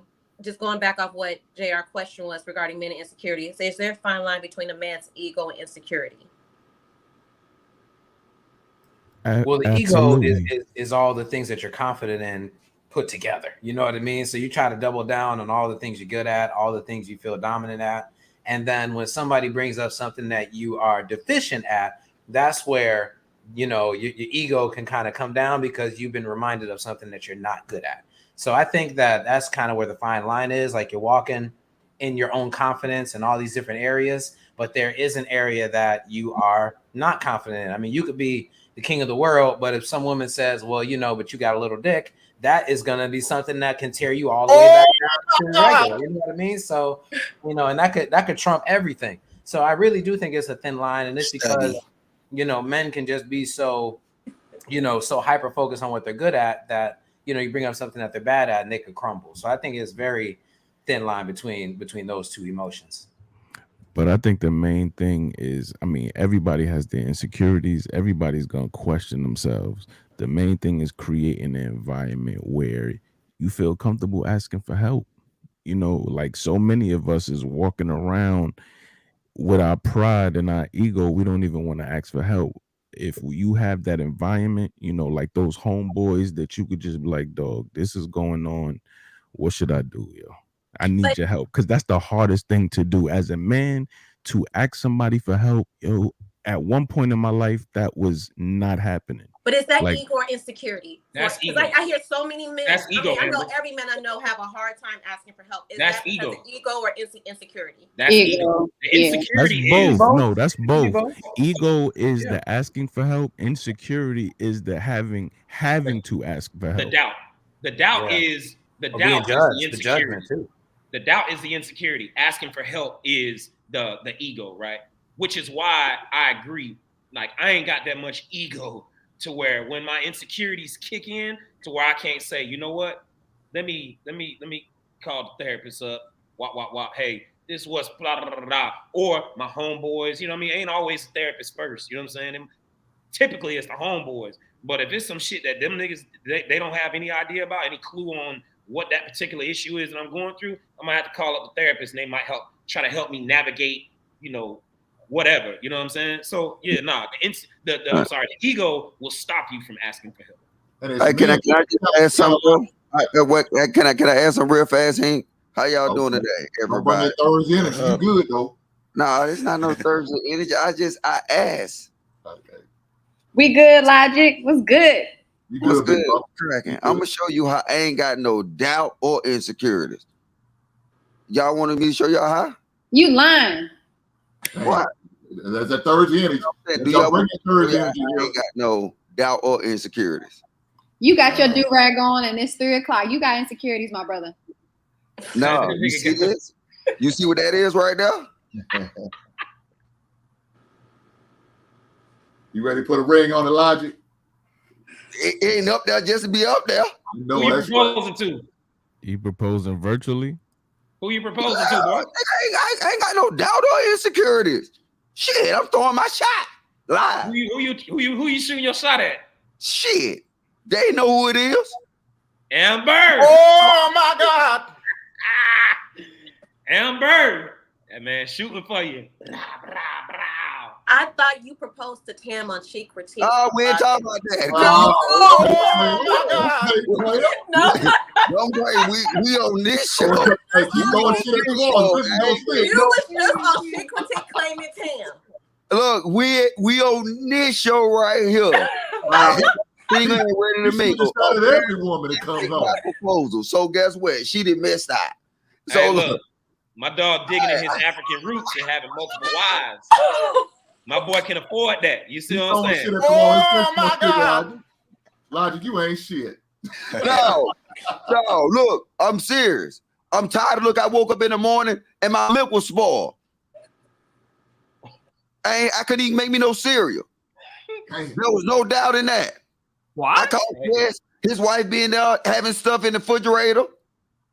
You know what I'm saying? I got to get powdered milk so it don't spoil on me. I'm tired of that. Wait. I looked at my DoorDash bill last month. $2,500. Let me get this straight. You're proposing because you have spoiled milk in your refrigerator. No. Go to the next thing I said. So you're proposing because you want Amber to be your cook, your chef, your housekeeper, your maid? I can't do this. He realized he's tired of being alone, yo. He's tired of being alone. Wait, hold on. How y'all got Everybody, I guess that was a no. Y'all, fam, guess what he's gonna do? He's gonna be on Chic Critique Friday with the same ring for Tam. Who wants to put money on it? Player. I told you my boy might be digging into his African roots. He can afford multiple rides. Okay, player. My boy may be able to afford multiple rides and provide y'all with the same love and care protection that y'all desire. Well, I'm waiting on the answer. I am not the concubine type. I do not like to share. Oh, there you go. You only got shit like 3 days out the week. The other days I'm to you. But she oh my God. We gave you an answer. All right, y'all. We gotta finish coming through this video. We gotta finish coming through this video. Logic. You gotta make a decision. All right, hang tight, y'all. We gotta finish coming through this video. I can't even talk to the chat ninjas. Like, because you can't. That's part of my plan. You can't. Y'all need to have a side conversation, man. Yeah, y'all need to have Ain't no side conversation. We gonna put this up front. You can't talk to the chat ninjas. That's part of the plan. Damn. Okay. All right. Who was that dropped off? What say you, Amber? Who was it that dropped off? Fuzzy. Fuzzy, okay. All right, let me go ahead and come through this video. There we go. Respect his space. Like, stop becoming so preoccupied and hyper aware of what a man has going on. As soon as you see his mood is off a little bit, you start becoming overwhelming. What's wrong? What's wrong? What's wrong? Let me tell you how men are. A lot of men, when they are going through stuff, they may end up withdrawing or retreating because they're trying to figure it out. They're not always upset at you. Their moods are not changing just because of you. People go through things in a way that men are. They don't express themselves as much as we do as women. It's okay. Give that man some space. Oh, yeah. I want to talk about that because I think when people are dating in particular, and maybe when they're married, when a guy is walking in his purpose or he's doing something that he likes to do, he's busy, so to speak, women mistake that as he's not interested in them. So I'm going to start with the men. Elijah just pulled up. You want to speak on that logic as far as women needing to understand that just because a man is not talking to you, it doesn't mean that he's not interested in you. Boy, this happened to me in real life. Let me go last because I got a real life experience on this. Okay. I'll jump in there. I'll jump in there. That's an insecurity in itself right there. The fact that they need that attention so much. Hey, let that man go off into fixing himself land. If that means him calling his homeboy, him calling his spiritual advisor, him calling his therapist. Let him do that. Let him do that. But you always up in the man face. You okay? What's wrong? Why you on top of me? Da-da-da-da. To me, them red flags. Niggas run and head for the hills, bro. Don't just leave because she's showing you who she is right now. It's just gonna get worse further down the line. When they show you who they are initially, believe them. Especially when it comes to something as significant as them needing attention. Believe them. When you can't even walk away from arguments. You can't walk away and you can't just sit on your couch and just be in your own head without, you okay? These are red flags, gentlemen. I'm telling you right now. Okay? I've dealt with that before I met my wife. Red flags. Those are insecurities, JR. I'm sorry. All right. Yeah. Go ahead. Yeah. Hold on. Ready to go now, Logic? Logic. You gonna go now, Logic? I can't see him because he in the dark. So, all right, my bad. Hey, he can interrogation. Real quick. You do look real All right, yo. Hold on, y'all. We're gonna go to Jay and then go to Logic. Hink. We're gonna go to Jay then Hink. You on mute?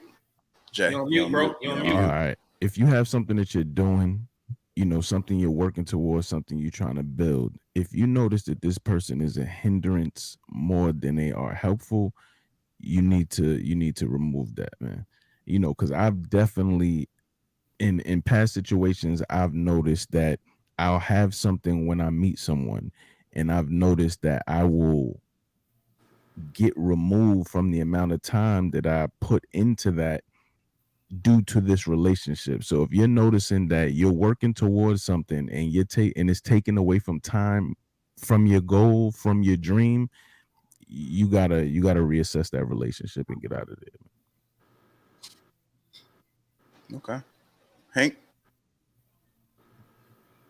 Let me say this. I understand what Quest is saying, but it depends on that woman. Now, I'm going to give you opportunity to correct your mistake that you are. I'm going to give you a chance to figure it out. Now, if I sit there and tell you, hey, baby, I need a moment, and you still on me like that, yeah, leave her ass at that restaurant. Get the hell on. But if she takes my what I share with her, hey, baby, I need a moment, and she gives me that moment, then I'm good, because that lets me know she's gonna be my peace, because she's giving me peace. That's what that let me know right there. As long as she can correct, or she could take some correction, or be willing to listen to me when I sit there and say, hey, can you give me a moment? I'll let you know later, but I need a moment right now. And if she's willing to do that, I'm good with her. But if she's not, then of course, I'm right there with you. I got to go, and I'm gonna leave at the restaurant. I used to be that woman. Extremely insecure and clingy. And because I didn't have shit else going on, I made my life his life. And it wasn't until, growing up and maturing and doing the work that I started investing in things that I enjoyed. And once I understood needing mental breaks or needing to regroup or needing time to myself to do the things I love, I learned to respect just everybody else's, you know, because I've learned what you do in one aspect of your life, you do in everybody in every aspect of your life. So you'll clingy with anybody. God forbid your mother don't call you back, you're blowing her up and you're expecting her to answer. You do that with everybody in your life. Once you appreciate your free will and your autonomy and bask in it, you naturally respect others. So if somebody doesn't answer the phone right away, they may be busy or may not want to talk to you. However, fellas, I do have a question. If a woman respects that you're busy or working, or there's just a period where it just gets really busy at work, but she wants to let you know she miss you, or you guys are not spending much time together, what is the healthiest way for her to let you know, like, yo, I miss Zaddy? When is that? You know, when are we going to get our time together? I miss you. We haven't spent much time together without it coming off. Your question is leading to my statement. Okay, So, go ahead. Because it's part of my vetting process, because I travel a lot, right? And I need to know that a woman can be able to maintain without me. So that's key. That's key for any guy who was ever in the military, any guy who do a lot of traveling. You know what I'm saying? Let's keep it funky. If you're making bread, whether you're a businessman, you're a corporate man, you're an athlete, you anything, one of the requirements, hell, even Lapeef-ING, shit, you got to go to Atlanta and DC. You know what I'm saying? You got to go somewhere. It's one of the requirements so it's a part of my vetting process, right? 3 women that failed my vetting process with that.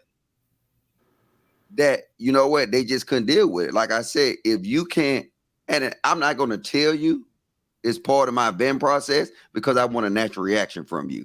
If I tell you, hey, look, I'm doing this on purpose, I mean, I want to know y'all thoughts on that, right? Because I don't want to take out the subject, but I need to get some advice. No, I absolutely agree with this. So I'll say, hold on. Let him finish. Context, right? So in 2022, I've been saying this: men need to vet hard, because it's so much trash to get to the good stuff. So my statement to you is that if a man that's vetting and he telling you that he got a vetting process, right? And he giving you a timeline of how long his vetting process lasts, like, is that unreasonable to actually test somebody? Are you asking the ladies, or are you asking anybody on the panel? Oh, I would have want to know from the ladies, because this is what I do. And it created a problem for me, because I know this. I know I would travel. I would travel at least 8 times a year for 2 or 2 week clips. So I know they have to be able to understand how to deal without me. You know what I'm saying? If we was to get married, they got to know how to pay the bills. They got to know how to really operate without with me. And so if I test them and say, hey, look, you know what? I want to see your natural reaction. So I'm going to isolate myself from you to see how you can be, you know what I'm saying, this natural reaction. And they fail every time. So is it isolation or like ghosting? Like 1 minute y'all talking heavy, spending time together, and then next minute you just drop off? Because I think that type of test can be kind of dangerous, because it can come off that you're no longer interested. Yeah, versus testing not fully drop off. Yes. Like, I don't drop off the map, but what I do is I tone back. That can be possibly misconstrued, that be miscommunicated. Yeah, like, hey, Logic. So I understand that. Go ahead, Amber. No, if I'm talking to a guy, getting to know him, and he's not responding as much as he did, I'm thinking he's no longer interested or exercising his options, and now he's spending maybe his attention somewhere else. So then typically people mirror each other. So she may be like, well, he's not interested, so let me fall back. So I don't know if that's the best test, Logic, and I don't know if that's the fairest test. I tell you that part of my vetting process is a series of tests. Up front, I'm telling you, I meet you. How you doing, Amber? All right, I'm Mr. Logic. Okay, all right, here go my phone number, here go phone number.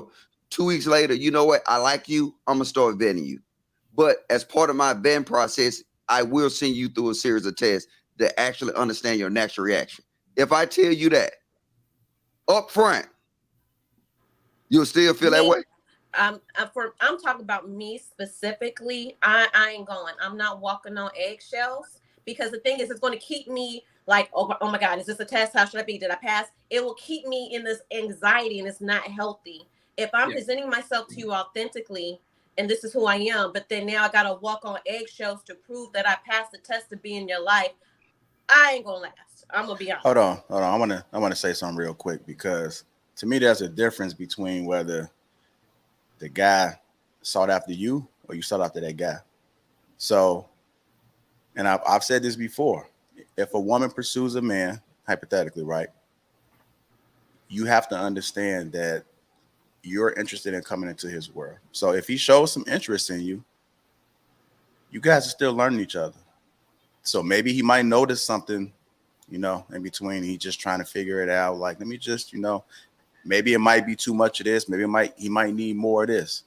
You have to respect that man's vetting process, how he moves, because you're trying to enter into his kingdom.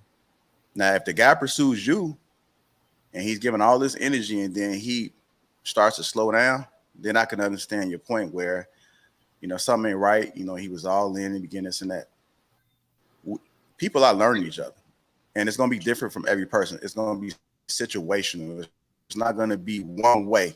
And if you're thinking that does this, then that equals that he's not interested, then it's like you're bringing that same mindset, that baggage from previous relationships, because everybody's different. Minds are weird. And I always say this, that I'm pretty sure all you guys on this panel is weird in some form of way. And I look at everybody and I'm like, that's some weird shit. And I'm entitled to feel the way I feel. That's my opinion. A lot of y'all motherfuckers fucked up. A lot of people's minds are fucked up. So I think that it's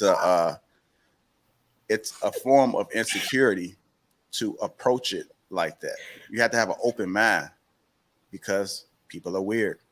But see, my concern is specifically for logic. My concern is that you're not going to get that genuine woman, because if she knows she is being tested, she's going to respond in a way where she's going to think it's favorable for you and not be authentically her. Right. Do you understand what I'm saying? And you're not going to get the real but see, woman. this is wait, hold on. Because see, this is helping me more than what you think it is.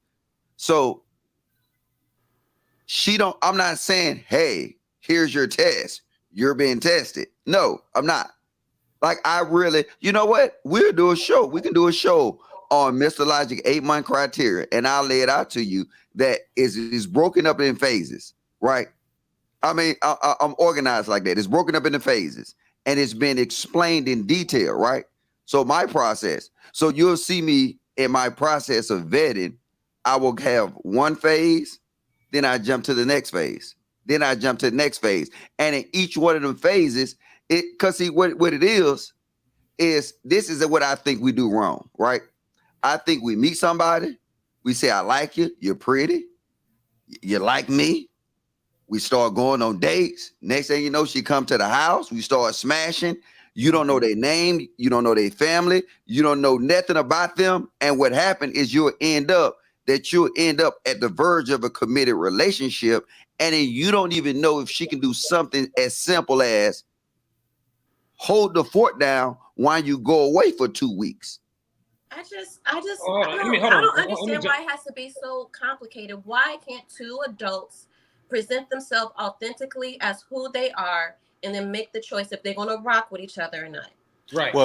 You don't know if they authentically doing it or not. I mean, it's typically a front.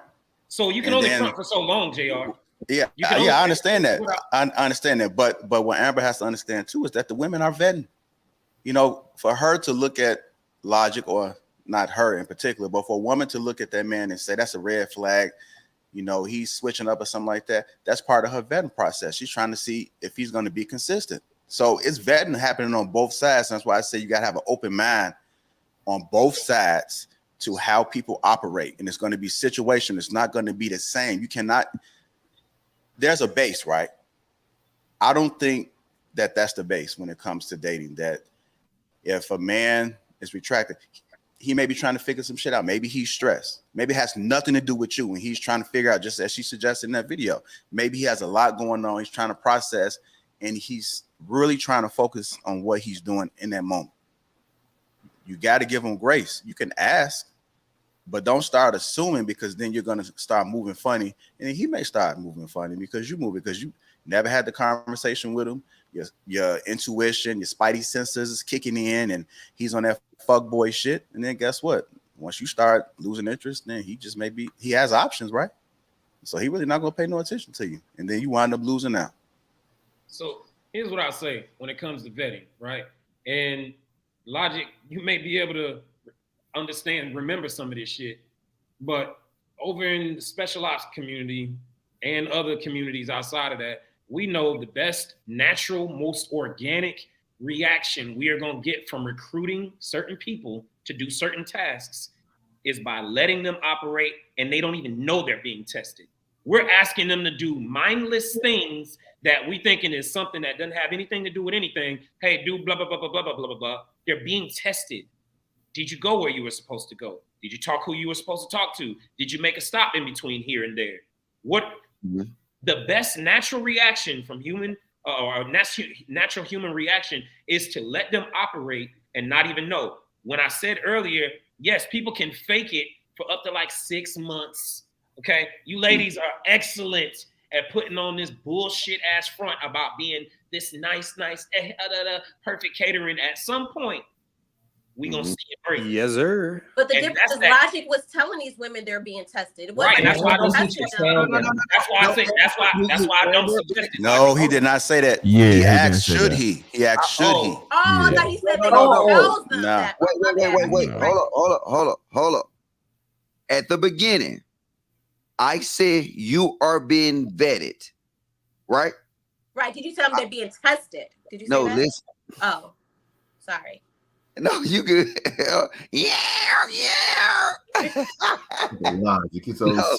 I told him that I'm vetting you. I said I don't move the way that I used to move.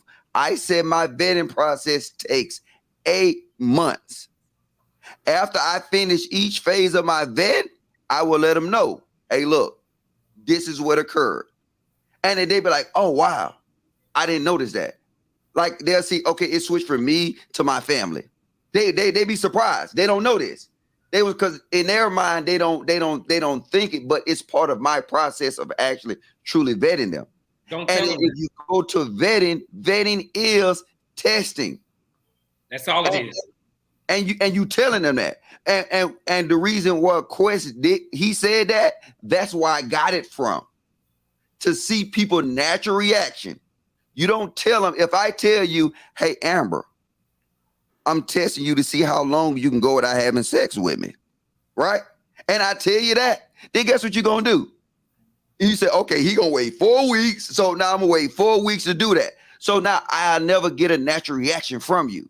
Oh. That's the part of vetting, to sit here and have your series of tests, have your series of your everything you do, and now actually put it in place, and to get that woman's reaction naturally. Because if you don't, think about this, if she spaz out, right? If she spaz out because you limit your communication for 2 weeks, right? What you think she gonna do when y'all get married and you go away for 4 months? Yeah. So, do you understand my process now, man? I understand it, and I hear what everybody's saying. I just don't. I think it's just overcomplicated. Because the thing is, vetting. Why not just observe and watch? Allow people just to be who they are, observe how they move, see if they're consistent, and then see if you're going to rock with them. This whole testing and you're going to get your answer. And having people jump through hoops is, to me, we're just having a conversation about it, but I think everybody does it. And their own way. Well, 8 months is a long time. Everybody does that or observe. But Logic's just doing something. Logic's just doing something different. That's just his way of doing it. Right. He's not saying it's right or wrong. That's Logic's way of vetting, and I respect it. I understand it. I don't have no problem with it. It makes sense to me that Everybody Logic should doing it because he has a military history. So it makes sense to me that he chose that format for his vetting tool. And that's based off his experience. And that's based off what he's experienced. He decided that this is what he wants to do. We have to heed the results, right? How has the results been going, Logic, with that method? No. Don't go off of the results. because that just determines whether or not those women are actually good or not. Exactly. I think you should not tell them you're vetting them at all. Just let them operate. But while they're operating, you're vetting. Honestly, ladies, if you go into a relationship, a new relationship, and not know, walk into this shit and not think that you're not being vetted, you crazy anyways, and you're probably not suitable for a fucking relationship to begin with. If you move into a relationship, I'm gonna say it one more time, and not think and not know that this man is vetting you and putting you through a series of tests, good men, that's what you should be doing. Not a lot of these pookie ass niggas out here that just dating any kind of way. Serious men, they're dating with intention. They are going to fucking test you. You got to know the caliber of dude that you're dating. And I think Quest said something important. The quality of a guy. If that man knows he's quality, guess what? He ain't gonna be just jumping into no relationship. And I also want to say this too, that a lot of women seek relationships. They want to know right up front the whole nine. That guy may not be looking for a relationship, but guess what? If you play your cards right, he might have an open mind and say, you know what? This motherfucker cool. I could fuck with her. Right. And that might offset his, because he may just be in his bag, just focused. He see the path, he see the light. And then a breath of fresh air comes in and she playing her position the correct way. She's not trying to be clingy. She's being supportive. All the good shit. He might, in the back of his head, he might be thinking that. And so he might start vetting her.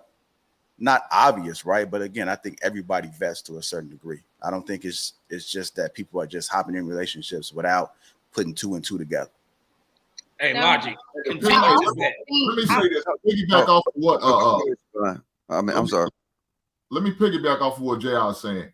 I mean, if I got you to the point where I'm vetting you, I done already zeroed in on you already. I done already zeroed in. Because like I can encourage, men should date multiple women. You should date multiple women, and a woman should date just one person, one man at a time. But a woman should. Damn. Obama got him. Ooh. Hold on, y'all. Let's give him grace real quick. Maybe he might buffer back. Come on. Let go and come on, God. I feel right. There you go. It worked. Come on. Hank, you back, baby. Go back, Hank. Back from the dead. Did I freeze up? Yes, sir. Yes, sir. Go ahead. The floor is yours. You're in the interrogation room. Go to hell, Quest. To the light, please. Y'all remember that from Eddie Murphy? Y'all, come on, y'all. Go ahead, Hank. Hey, let me finish what I'm forget. saying. Yeah, let me finish what I'm saying. If he's vetted you already, he already zeroed in on that one woman. You that one woman he's with. Because like I said, I encourage men to date as many women as he can. You should date many as women, and a woman should zero in on the one man, date just one man at a time. But while he's dating, he didn't zero in on you. Now he's to the point where he's vetting you.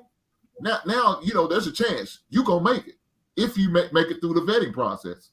But if you don't, I'm gonna have to move on to the rest of the roster and see what's up. Yeah. So if you So if a man is not vetting you, so I guess I'm really learning this. So if he's dating multiple women and then he's zeroed in on that one woman that he possibly can be with, and he starts vetting, i.e., testing her, because he's now looking at her in a serious light. Okay. Yeah. And see, look. But the thing is, go ahead, Shabbat. I'm sorry. This is Sunday. I'm sorry, man. Shout out live. Petty. Won't he do it? So my thing is that he said men that can date multiple people, but as the woman, we should only talk to one person, right? Yes. No, I'm not gonna do that. No. That's your choice. I'm not gonna do that. You I'm not gonna do that. If you're talking to multiple people, I'm gonna talk to multiple people, and I gotta zero you out too. I gotta want you. You gotta do something for me to make me want to X everybody out. Because women do that. But are you quality enough for me? Because I know my worth and I know what I can bring to the table, but can you match me? And it's not even, honestly, let me take that back. Not even matching, because I'm not going to give for you to give back, but I at least want you to give me what you are 100% capable of doing for a woman, your woman. my man. Hold on, Hey, real quick. Hold on. Watch this. Give me one second. I don't need to talk that much, Lodge. So let Well, me I cut gotta in a say, little bit. I gotta take up for Siobhan right now. Chat ninjas, she do not talk with her hands like this in real life. So don't flag her for that. All this here and all that, she don't do that in real life. She's actually a cool, laid back woman. Come on, simp ass Logic. Stop simping. I just had to save her because the chat Don't ninjas. talk. That ain't what we do here. We don't fucking save nobody, bro. Ain't no saving. Ain't no saving. Situation. I do want to speak on. Okay, I do I'm want to sorry, speak on two sides of it. Go ahead, Siobhan. Go off. All right, I do want to speak on two sides of it, right? Because I do understand what Hink is saying. If you just have an open mind without having no attachment to it, if women are talking to multiple men, that can mean something, right? If she all over the place, just talking to multiple men, something ain't right. A quality man is really not concerned about if she's talking to somebody in a vetting process, because, like, my theory, and it's just my opinion, that if you're doing what you're supposed to do as a man and you attracting, you hitting on all cylinders, that woman gonna leave whoever she's talking to. She's gonna stop and she's gonna want to be a part of your life. You know, she's gonna make the sacrifices to want to come into your space, into your kingdom, and that's just how I look at it. And so if she men, don't? huh? And if she don't, this shit ain't for you. You ain't tripping. Siobhan, listen closely. Listen closely. Say it one more time, JR. Left her ass at that restaurant. If she doesn't, he ain't tripping, because guess what? He has options. So he's not tripping. He's not concerned. She's gonna make the adjustments. So you know, like I give this example right here, right? Because I think men have a lot more control than what they think. And so there's a time where you could have gone out with a chick, right? And like the next day, you know, she said, I want to see you. I got a date later on with somebody else. The guy ain't tripping, right? He said, well, I tell you what, if you become unfree later, something like that, then just hit me. Within 2 hours later, that woman's hitting you. Hey, you still want to go out tonight? Because she understands what she's dealing with. First, she understands that you are a secure man. You're a confident man. She already liked what you had. She was letting you know that she was dating, and you put the choice in her hands. You're not tripping. Because again, you got out. You don't have to go out. You don't have to go out on a date at all. You can just spend time at the crib, do some work. You can go out when you feel like it. And I think a woman can naturally pick up on a confident man, a man that has quality, and she's trying to place herself and trying to get on that roster, trying to be number one. Listen. Let me, Siobhan, darling, let me tell you something. You don't even want the type of dude that's gonna sit there and allow you to date around and him to just sit back and just let you do it. It's not even the type of dude you want. Cut it out.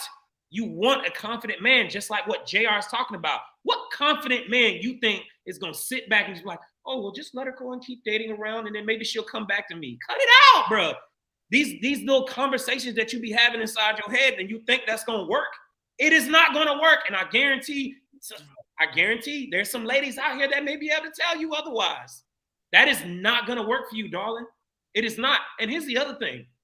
Most women don't care how many women that this dude has been with as far as dated or even had sexual intercourse with. Most women, I didn't say all, most women don't care about that. We definitely care what you got going on, what you're doing on that particular tip, bro. We do, to some degree. So if you out here just, you got multiple niggas on your line, these niggas titled in your damn phone, lunch, this nigga titled dinner, you think, what confident man you think gonna stick around for that? And if he does stick around for that, is that the type of man you want? Keep it G. Keep it G. And no, it's not. I don't have to go to my closet and pull out my cap. Just a piece of ass. No, baby. so it's not. It's not the type of man that I want. But what I am saying is that, like, when you're younger, you have this roster. You talk to people. You're the guy you're talking to, most likely. You know, you guys are both very young, and you're trying to talk or whatever to whomever. But at the end of the day, it's like, for me personally, I did things a little backwards, right? When I was younger, I had the long relationships. And then now that I'm just like a little older, it's like, damn, like I do kind of want to date around. So those people that were dating around, having a good time doing this and that, I didn't do that. Wait. So I'm trying saying to. that was back. Wait, hold on. Wait, make sure I'm hearing this right. You're suggesting that that's backwards? I'm saying that younger, you date around. A lot of people that are a lot of people that are close to my age don't want to. How old are you, Siobhan? I'm 29. What she's saying is when she's younger, that's the age where you're supposed to figure out what you want. So when you get older, you already know what it is. You done filtered out what you're going to tolerate. Nah, let her explain this.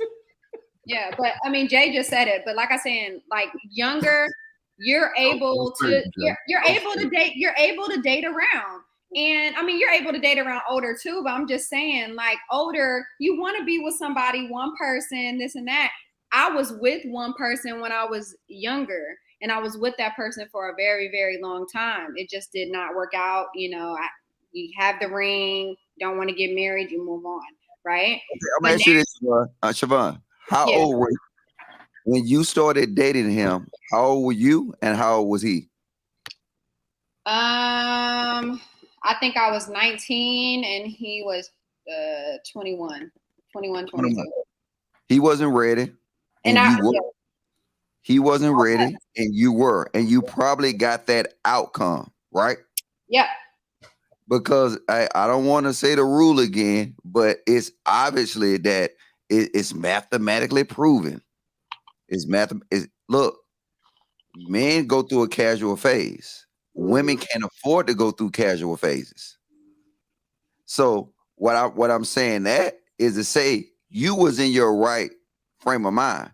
But the thing is, the type of guy that would have made the perfect dynamic for you, he wasn't ready at that time. Now I guarantee you this. You go back to that, look at that dude right now, I guarantee you he's probably at that point now where he's ready. Tell me if I'm lying. No, you're not lying. And that's it. Because that's the dynamics. See, we can't choose. If you look at any other blueprint across the world, only Western civilization do it this way. Only we do it this way to where we try to compare these age demographics and say, hey, you're 19, get you a 19-year-old. Nah, that 19-year-old man think different from you, baby. That 19-year-old, his wrist is different from your wrist. So, you know what I'm saying? When you at that 19, 20, you know what I'm saying? You should be probably looking for somebody that's 29. Like where he at probably right now. He probably like 30 or 29. And he's perfectly fit now to be a husband. Ooh, talk about it. You know what the fuck I was thinking about at 21 years old? How much pussy I can get. Let's be realistic. That is what most men are thinking about. You're talking college age men. That's what we're thinking about, bro. Yeah. Let me ask you, because to bring some more context. I guarantee you this. Soon as, because y'all started early, right? Yeah. You probably had a lot of cheating episodes. As soon as he broke up, he went 21 Savage. Yeah, he did. Let me ask this. Were like these YouTube dudes be like, oh, I got married at 19 and 20. Well, that's why you always trying to get at chicks. You know what I'm saying? You're not ready yet for that concept to commit. Oh man, look, it hit me, and I was like, damn, you know what? I don't want to cheat no more. It just came across me and be like, damn, you know what? You heard that? I want her to. Cause when I was younger, I was 21 Savage. I'm trying to get her out the door, and then before she even hit the door, somebody already coming back in. Damn. But now I'm like this. Go ahead.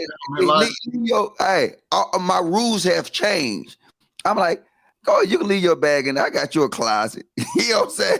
When I was young, did you leave? Did you give her a lifesaver before she left? No, not this week. Before she left. Oh no! Before I'm left, I mean like this: take all your shit. No, don't leave none of them little body sprays. You take all that shit with you. But like now, I'll be like, you know what? I buy her a Mr. Logic starter kit. You know what I'm saying?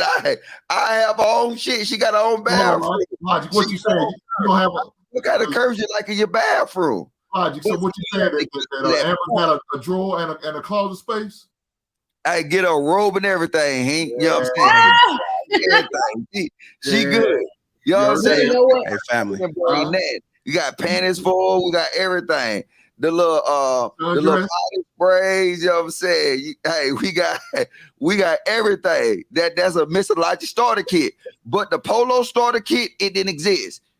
Whatever you bring with you, I'm taking pictures of everything so you can take that when you leave. Take it home.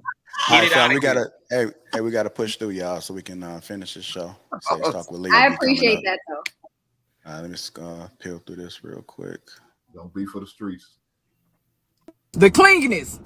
Clinginess is cute to an extent, baby, but once you become codependent and you're always getting jealous whenever this person goes out and you become anxious whenever they're not around you, you start blowing up their phones so they gonna hang out with their friends, that is problematic and you're gonna push them away. As much as many of you all don't want to believe it, it's absolutely okay for a man to admire another woman. As long as it is a quick look, boom, and he's not staring and he doesn't have a wandering eye and he's not impulsive and he's not a cheater. If he's all of those, baby, why are you with him in the first place? You're ignoring the red flags. You're settling. As long as that man is not window shopping or ordering off the menu, relax. He has a visual appetite. If he sees a beautiful woman, it's okay to admire. Just like if you see a handsome man, you're going to admire him too. Relax. Stop letting yourself go. Just because you're in a relationship doesn't mean that you need to stop doing everything that you did in the beginning. If you always kept your skin together, your nails together, your lashes together, your hair done, your body was waxed up at the beginning, keep that same energy. Hold your end of the relationship. Remember, visual. A man still has a visual appetite and he loves what he sees, baby, because you're going to stimulate a whole lot more in him. Don't let yourself go because you secured the relationship. As much as you want to believe it, you're not always right. As much as you want to always be in control, you have to let some things go, baby. You cannot love a man the way you want to love him. If you study him, if you pay attention, if you actually listen, I guarantee you, he would tell you how to love him. You cannot limit the way you love him to a love language. That's why I hate the conversation of love languages. You can ask a man, what's your favorite love language? And he can say, oh, acts of service. And you think that's all you have to do to love him? No, baby, you got to study your man. Stop nagging him all the time. It's perfect. Okay, quit always expressing your dissatisfactions. If you see he's putting in efforts in other places, please uplift those efforts. Acknowledge him. Show that you appreciate that. If it's something like a pet peeve, baby, compromise. I know a lot of women have a hard time compromising. Baby, you got to find a middle ground. Sometimes it's just not worth you bringing up a dissatisfaction. A lot of you all just be nagging. All right, I'm gonna finish that video. I'm trying to get through it. It's almost done, and I know we gotta rush up and get up out of here. So my apologies for the long video. Any thoughts, real quick? Let me get a couple people, and then I'll call through the rest of it. Anything that she said was triggering to any of the women? Why do we see a list of women that talk fast that be always in their car? I mean, I don't know. That's just like a no-no kid for me. What I will say. Go ahead, Jay. I'm sorry. No, I think she's right. You have to know the person that you're with. You know what I mean? I've been in situations where somebody has got me expensive gifts versus somebody that has got me a damn Yeti.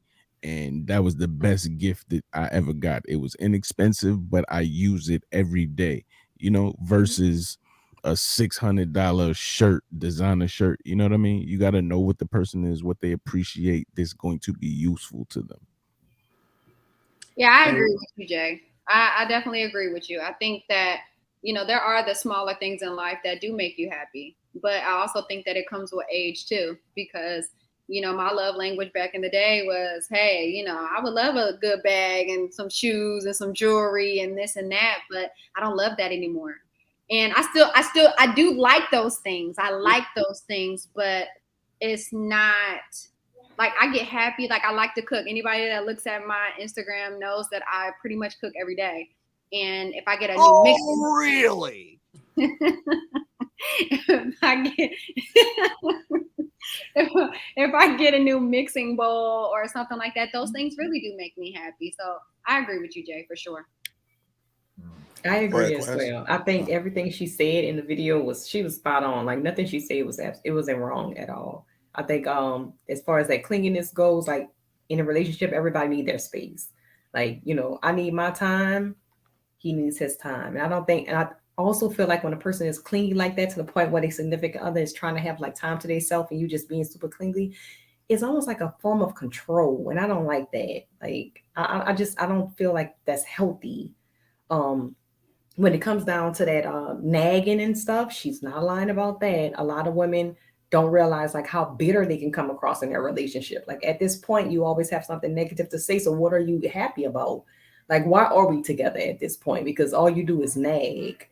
And, you know, and then as far as the love language go, you have to know your spouse. It could be something so small that they can literally admire, that can outweigh you doing something that's hell of expensive. So you have to know, like, and that comes with communication and paying attention. Like a lot of times, like around Christmas time, I just kind of like watch what my husband noticing or paying attention to it. And it don't even have to be Christmas. You know, I'll just like surprise him with something, like, cause I'm just letting him know, like, I hear you, like, you know. And for me, it's plants, baby. Just any plant. Like I'm on my plant game right now. Like plant I'm game. on my I'm a plant mom too. Don't get me started up here, Quest. Quest, don't hold See y'all up now. assembling over here on these plants. Hey, did they say simping? I'm a plant. Assembling. Oh, I thought you said simping. I'm like, hold Oh, on, nah. JR. I'm about to file for you, cuz. Oh, What's nah. going on? Man, well, you know I love my trees, man. Got to. Okay, I see you. Hey, look, ladies. I'm sorry, Daryl, I gotta put this out for the chat ninjas. Siobhan, the chat ninjas just said, hit me up, and they said, Miss Siobhan is capped. She don't have one plate on her IG. And I agree. I don't see one plate on your IG. That's a lie. All right, y'all, let me come through this video some more real quick. And then I'm gonna go to Quest. So maybe if I All right, go actually ahead, Quest. follow back and you actually see my stories, I actually don't post on my actual Instagram, but I do put it on my They went stories. straight to your IG. Okay. All right, y'all, we gotta come through. We gotta go. Go ahead, Quest. Go ahead. So I did want to say is, like, when we talking about this love language, listen, men have, I don't even know what the love languages are, because I think they're fucking bullshit. I don't remember them. I'll say that. Here's love languages, okay? Here it is. And I'm finna get into my chat ninja, my nigga bag right now. Keep your shit looking right. Visually, the woman told you in the video, we are visual creatures. Keep your shit looking right, because when I look at you, I want to be like, damn, I fuck up? Shit. I fuck that pussy right there. That's what I want to say when I see you. Huh? You said what, Jay? Chat. No, go ahead, Quest. My bad. Oh, my bad. Yeah. That when I see you, I want to say, damn, that's who I have sex with. The other one, sucking and fucking.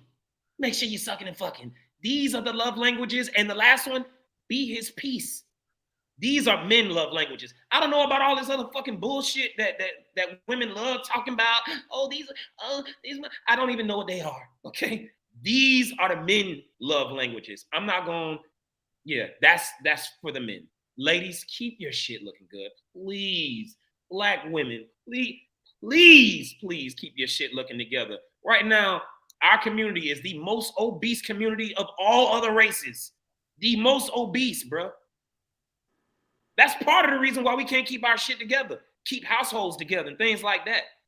Because niggas are turned off when they see you. I don't give a fuck what you saying. I need a woman that cook, nigga. Hey, shout out to the women that are out here sucking. I want me some oxtail. Hey, I'm on your health shit right now that I'm single. But nigga, what you say, Hank? Hey, shout out to the women out here sucking and fucking, baby. Hey. You're pushing that man away. It's okay. He's not always going to fit your idea. He's not always going to satisfy you in every area. Baby, I promise you, every trait that you may have on your beautiful checkoff list, he may not measure up to every single one of them. That's why you have to be selective. But stop nagging all the time. You can't read minds and you can't predict the future. So stop trying to interpret things and stop trying to jump to conclusions. Baby, it's not healthy. It's a distorted way of thinking and it will kill your relationship. Being independent is okay, but why do you have to be so independent that you're unreceptive? Men love to be needed. If you're so independent that you won't even allow him to help, what is he there for? Stop involving everybody in your relationship. I don't care if it's friends or family. They have no place to be in your relationship. So stop involving them. Their opinions do not matter. Their advice does not matter. They are not the person that you were sleeping with. Relax. You think you're doing something when you're comparing your man to everybody else. You're comparing your man to your best friend's husband and yada, yada, yada. And now he's pretending to be something that he's not. That's very uncomfortable for a man. Baby, constructive criticism and destructive criticism are real things. If you're always criticizing, you're going to push him away and he's going to end up faking things, and that's going to make him unhappy, and then the intimacy is going to decline. And whose fault is that going to be? Yeah, because you were comparing. Many of you ladies are not the inspiration that you think that you are. I'm sorry to break it to you. If you're always operating in your comfort zone and you refuse to take risks and you lack intellectual intimacy, you don't go out there and try to learn new things, baby, you're not reaching new opportunities, you're always low in your confidence, you're not really inspiring this person. If this person is trying to grow, and you want to stay and you want to be on social media or on your phone and everybody else's business, and you're not really doing anything to add to his fruition, baby, eventually he's going to grow without you. Pessimism. Stop being negative all the time. Communication. Learn to listen. Validate their experiences. Don't interrupt. You know what? The list can go on. Just work on your communication, baby, okay? Now, I know some of y'all gonna get to the end of this video and be like, Look, if you want a healthier relationship, start taking criticism. Take each piece if it applies and let it apply. If it doesn't, then go on about your business. But if you want a healthier relationship, if you're dating, if you're a girlfriend, if you're a wife, whatever it may be, you want a healthy relationship, baby, take the criticism as constructive. Take it as a learning tool. Use it and change. All right, we got through it, y'all. Yes. So, oh, I'm sorry. Yes. Hey, let me say this. What was that? About that part about friends and family getting into your relationship business. I can't stand that shit. And I'm gonna encourage you ladies, don't let your ragged ass tackhead friends get involved in a relationship, because I'm telling you what they're trying to do. They trying to set your ass up so you can become single, and they gonna go out there and snatch your man. That's what they trying to do. They trying to move in on the situation. Hey, you better watch these hoes out here. These hoes ain't loyal. They're not. Siobhan, I'm sorry, Siobhan and Laden are hilarious to me right now. I got a question. I got a question for y'all and in chat, right? Would you take financial advice from a bum with bad credit that's living on the side of the road? No one. Nope. So why would we take advice from a chick with bad weave, cloth fingernails, in her car, making videos? This is why we messed up. We don't know she ain't a wife. You ain't shit. You ain't shit. But nothing she's saying is the message correct, right? But is the message correct? But she's not saying anything wrong. Right. Yeah, nah. The bum taking advice, hold on. Taking advice, what type of advice you talking about? If I'll take advice from him on what not to do. If I said what I'm saying, like financial advice. He got a point.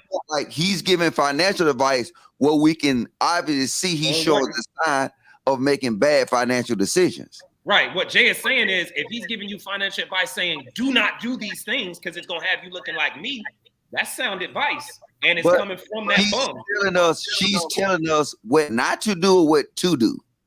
She's telling women what not to do. And some of I think her was like she was telling what to do. To listen to the man, don't do this, don't do this, don't. Yeah, she was telling them what to do. No, she was okay. So I'll say this: she was doing probably both. She was probably splitting that down the middle. In her message, she definitely told women what not to do, and then there was some times, you're right, where she was saying what to do. I do think in this particular instance, I don't know if there's a parallel when it comes to the bum in this. But I mean, I guess you could kind of say it is, because just like Jay said, he can give you advice on what not to do to keep you out of the situation that it put him where he is, right? She can probably be speaking from experience, right? Well, this is what got me single. Don't do these things. But was she wrong? Are we focusing on the message? No, she was not wrong. She wasn't wrong. I guarantee, Logic, you agree with probably 85 to 90% of the shit that she said. I couldn't even really hear what she said. She talked too fast. I'm gonna be honest with you. Logic being petty. Yeah. Nah, this nigga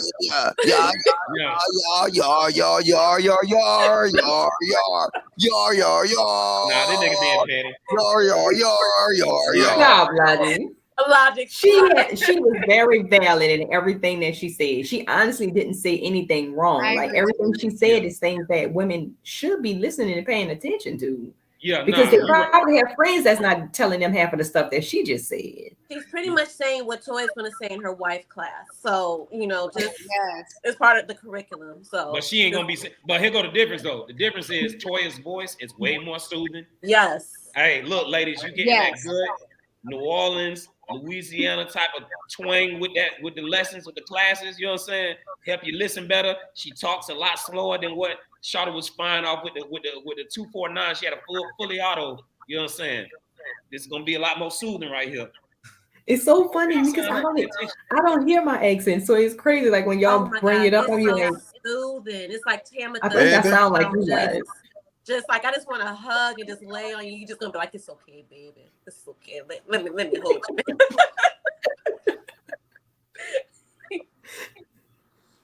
And I think also just from what she was saying, just like keeping your personal business, like it's very important. It's very important to keep people out of your personal business. And the reason why is because everybody's going to want to have a say so. You know, your man do something to you and then you tell your friend and your friend has a different opinion on what you think. And now he's talking about your man. One of my friends talk about my man to me. I'm pissed because that's my man and I'm not breaking up with him yet. So the moment I break up with him, then we can have a bashing fest all night, all you want to. But while he's my man, you're not going to talk about him because that's mine. And you're not going to disrespect him. You disrespect him, you disrespect me, and that's on God. All right. Hey, somebody asked me how my Monstera doing. My Monstera doing fine. My bad. This is my little propagation. Jayon, give me a second for my propagation. If you look close, you can see it starting to root. You know what I'm saying? You can see you see the roots starting, the little white right there. That's roots starting to form on that. I cut this off the top of my big boy Nipsey in the bedroom. Yeah. So yeah, no, we planted up over here. They call me Plant Man Quest. You dig? Uh-oh. Shout out to Mr. Tree. Yeah. Hey, Toya, go on my you go on my IG. I'm at @Quest and 4 underscores. I got a reel to some 3-6 Mafia shit. Go check it out. Your tree named Nipsey. Do we got a rolling 60 Crip rag on it too? Nah, so this is the reason why I named. Go down this road. Look, I'm good. No, you good. Nah, you good. I already know what your thoughts on that. You know I'm going with this. Nah, so here go my reason why I named it Nipsey, right? A life was taken from us. Regardless if you say like majority of his life he was a gang banging, all these other different things. Later in life, he was doing a lot of great things for his community and things like that. He was teaching us a lot of different things. So because a life was taken, there's a lot of life in these plants and trees, right? So he was taken, and we had just gotten the tree right after his life was taken or whatever. So we decided to name it Nipsey because it's life. We're bringing life into the world. So that was my mentality. Martin Luther King. You said what? Why you don't name him Martin Luther King? Because it had just happened like yesterday for me. What? Hey, but I do have. You better hit that parachute. Hey, but I do have plants in here. Like one is named Basquiat. The other one over here that's hanging is named Asada. What else? This one is named after my mom, Pam. Like, yeah, no, we got some fire names in here now. Don't play with me. Watch out. All right, y'all. Hold on. Let me go ahead and get this together. Well, I got the people in here. Sage Talk with Lee is next. Sage Talk with Lee. Making of a deadbeat dad begins with a baby mama. Making of a deadbeat dad begins with a baby mama. So put that link in the chat right there. It is pinned to the top of the chat as well. Let me drop it again. You make sure you guys go ahead and set the reminder. It'll be starting on a 15-minute mark following this live stream. We got 13 super chats. Any volunteers to read? Me. What was that? Siobhan. Okay. All right, here we go. That was hands. Greatness to work. Thanks for being a member. Woo woo. Tan, Derek Jackson, sister. Woo woo. Thank you. Bruh man, ladies, get it together. Ain't no fix your insecurities clinic here on the 5th floor. Fix yourself first before coming up here. Fix yourself. Baby, fix your soul. That's deep. Oh, is that what it said? Sorry. Oh no, I don't know if it said soul or not. I thought just what you said. Oh no. It said fix yourself, I think. But baby Zaddy, I'm so sick of people trump card being my trauma. That is not an excuse to be a horrible person. Facts. Tia Marie, usually the insecurities live in their own minds. Embracing yourself and your flaws show your confidence, and most men find confidence sexy. Yes, they do. Tia Marie, confidence is simply a choice on how you deal with something. You either let it build you or break you. Overweight, choose a diet. Snag a tooth, choose a dentist. Low self-esteem, choose self-help, etc. Boy, I like that. She doing Come a lot. on, sis. Come on with the Better choose your dentist. Stephen Roden, Fuzzy can't be driving on the panel. A lot of liability. Okay. Jack Knockoff. A chick's insecurities manifest in her physical appearance, wigs, nails, or seeking male attention, all signal to men that she might be easy. That's why men step out. You can point out all the other women's insecurities. Plain old B. Thanks for becoming a member. Woo woo. Baby Zaddy. Amber caught on Logic. Abort, Pimp 32. He be on critique all up on Tam. I be watching. Yeah, like I did highlight this one right here. This is when we was talking about the busiest man will still make time. Is that a true statement, gentlemen and women? Yeah, if the man is pursuing this woman to be his wife, yeah, he gonna make time. I was halfway across the world, and I still make time to get on that Zoom. What's up? I still make time to, you know what I'm saying? Write a little letter, have it mailed off. You know, little shit like that, man. Send a little email. She'll wake up in the morning, bomb, email opened up. Oh shit. You know what I'm saying? We make a little bit of time, but you got to be worthy of that. But Quest, you made time when time was available. You can't recreate time. You can't make time yourself. That's the difference. You cannot make time, but you can make time at the time that's available. That's Agreed. Like I can't be in the middle of a deployment in the middle of Iraq. You know what I'm saying? On an actual mission and be like, hey, hold on, Al Qaeda.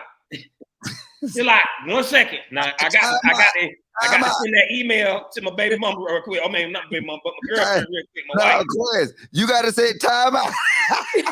Hey, hold on. Time out now. Stop shooting. Motherfucker, shut my finger off. Ceasefire. I gotta shoot a text message to my insecure girl. Hold up.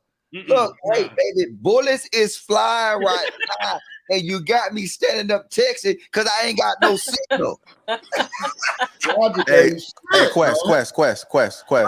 Shit. I do want to piggyback off what you said, because you said when somebody's vetting as a wife. So is that early on or is that later? What part exactly? When you said that when you're vetting her to be a wife, then that's when you make time. Right. So, I mean, ladies, I want y'all to get it through your heads that if you are going out on a date with somebody, prepare yourselves, because he potentially could be vetting you. On the first date, he could be vetting you. You understand? He's looking at tails. He's looking for triggers, and he's looking for red flags. He's doing all these things, regardless if he has that in his mind that he's trying to even marry you. This nigga might be just trying to get some pussy. But if you move in a manner in which you will always feel like when you're going on dates and things like that you're always being vetted, shouldn't have any issues. Just make it your normal walk. So for me, I'm vetting out the gate, JR. Out the gate. And I'm letting them know these are the things that I let them know, hey, these are the reasons why we are where we are right now. It's because I was looking for specific things. I was looking for a woman who was raised in a household with both her parents. I was looking for that shit. All so, right. anyways, Siobhan, you did. Siobhan, we got a couple more super chats. Okay. Janae Nicole, should abstinence be practiced throughout the vetting process? Definitely. Give or take? No, that's definitely. Look, that's the logic. That ain't for everybody. Hand says It's not for everybody. It's not. I'm not speaking for myself. I'm just saying it's 50-50. Yeah, you are, Siobhan. Yeah. They're telling you to stand on it, Don't Devon. hold back the D.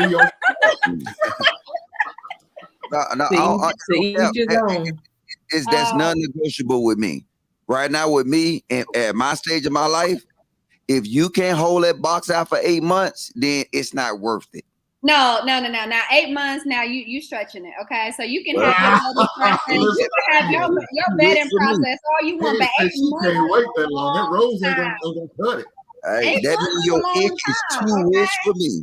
Hey, look, just remember what he said. That's his vetting process. Thank you. That does not speak to all men's vetting process. Yeah. Now, there are some things in Logic's vetting process that a lot of men are gonna do. This may be one of them things where we don't really give a fuck about holding box out for 8 months, nigga. That's just unreasonable. That's just crazy. I need that pussy. I need the cat.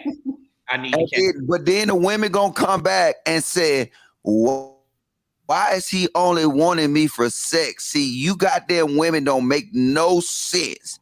Now, if a man see, that's why I don't listen to Terry. That's why you vet them. I do not negotiate with them. Cause see, like I said, they message, if you let them talk long enough, they message will fall on their head. I don't want him to want me for sex, Mr. Logic. But I sure ain't finna wait no 18 months, Mr. Logic. I'm about to go back to Hoppo. With terrorists. Oh my God. Hoppo, baby. All right, y'all. We got one more super chat. It was on Kevin C. Yep, Kevin C. I've seen this lady on TikTok. She gets a lot of great advice from her grandfather. Her pops was a great man and always on point. All right. Was there another one? Oh, Like I think that might have been, yeah. Yeah, Carl Oakley. Logic is not time management. We have all the same, or we all have the same 24. It's task management. What's important to me that needs to get done. All right, player. Carl Oakley, you like a basketball player. Do what I do, and you'll understand why I say that, player. Oh, so he was basically saying that the time is available if you make it. Is that what he was saying? I don't know what he was saying. He did hit the super chat again. Say it again. Or something. Hey, we didn't understand your message. Repeat. Over. Hey, you know you're not supposed to say repeat over the over. You ain't supposed to say repeat over the radio. Send again. Hey, you do say repeat over, don't you? I've been going for a while. I've been out of the military for a while. Hold up, repeat last transmission. No. Yeah, that is right. Repeat last transmission over. No, it is not. All right, what's the correct terminology then? It's called send again or say again, because what you're trying to do is get more artillery sent to the same place. That is incorrect. I ain't calling for artillery. I'm not calling for artillery. If I'm just doing a point-to-point connection and I say repeat again last message or say again over, that is correct. Don't make me pull up no signal, goddamn. And you was combo too, nigga. I know. Don't that's make what I'm me pull telling up you. on this live stream. Repeat again over. That is correct terminology. It is correct terminology, and if you look at the government and how they go about their meetings and stuff, they say over to get the next person to speak. Siobhan, were you in the military? Yeah, establish. No, but my father was. My father was. So Hey, Quest, put $100. I'm not doing this. I'm not doing this with you. All right, Quest, put $100. That's not correct. What exactly? Over and say again over. That's the same thing. You're not supposed to use repeat. You know what? We're getting derailed. No, say again. Thank you, Ricky. Say again. Thank you, Ricky. No, Thank you, Nigel, Ricky. what branch was he in though? What branch was he in? Wes, what branch were you in? I was in the Army, but it does not matter. I'm telling you.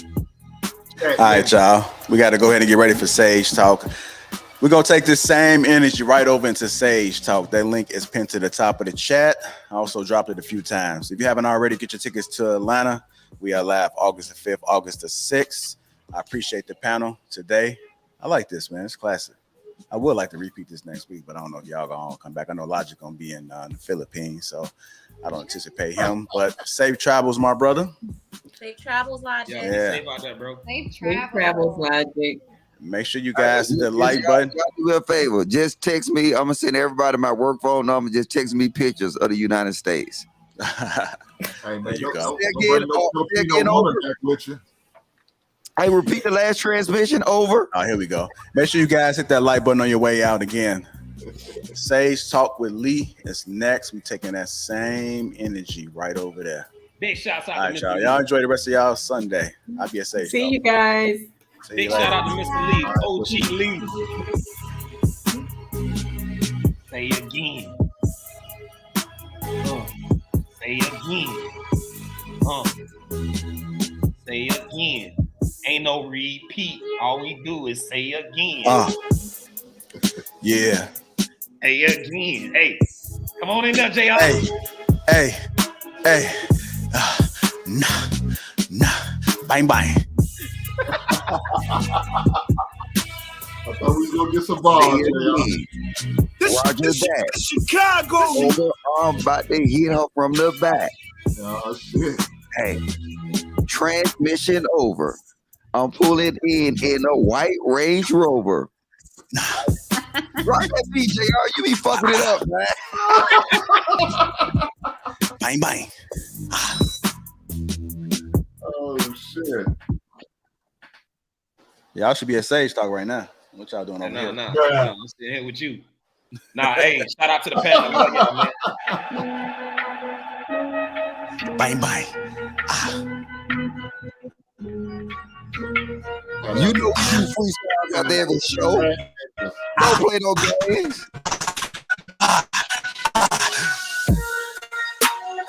Let's get ready to rumble. Stand up, baby.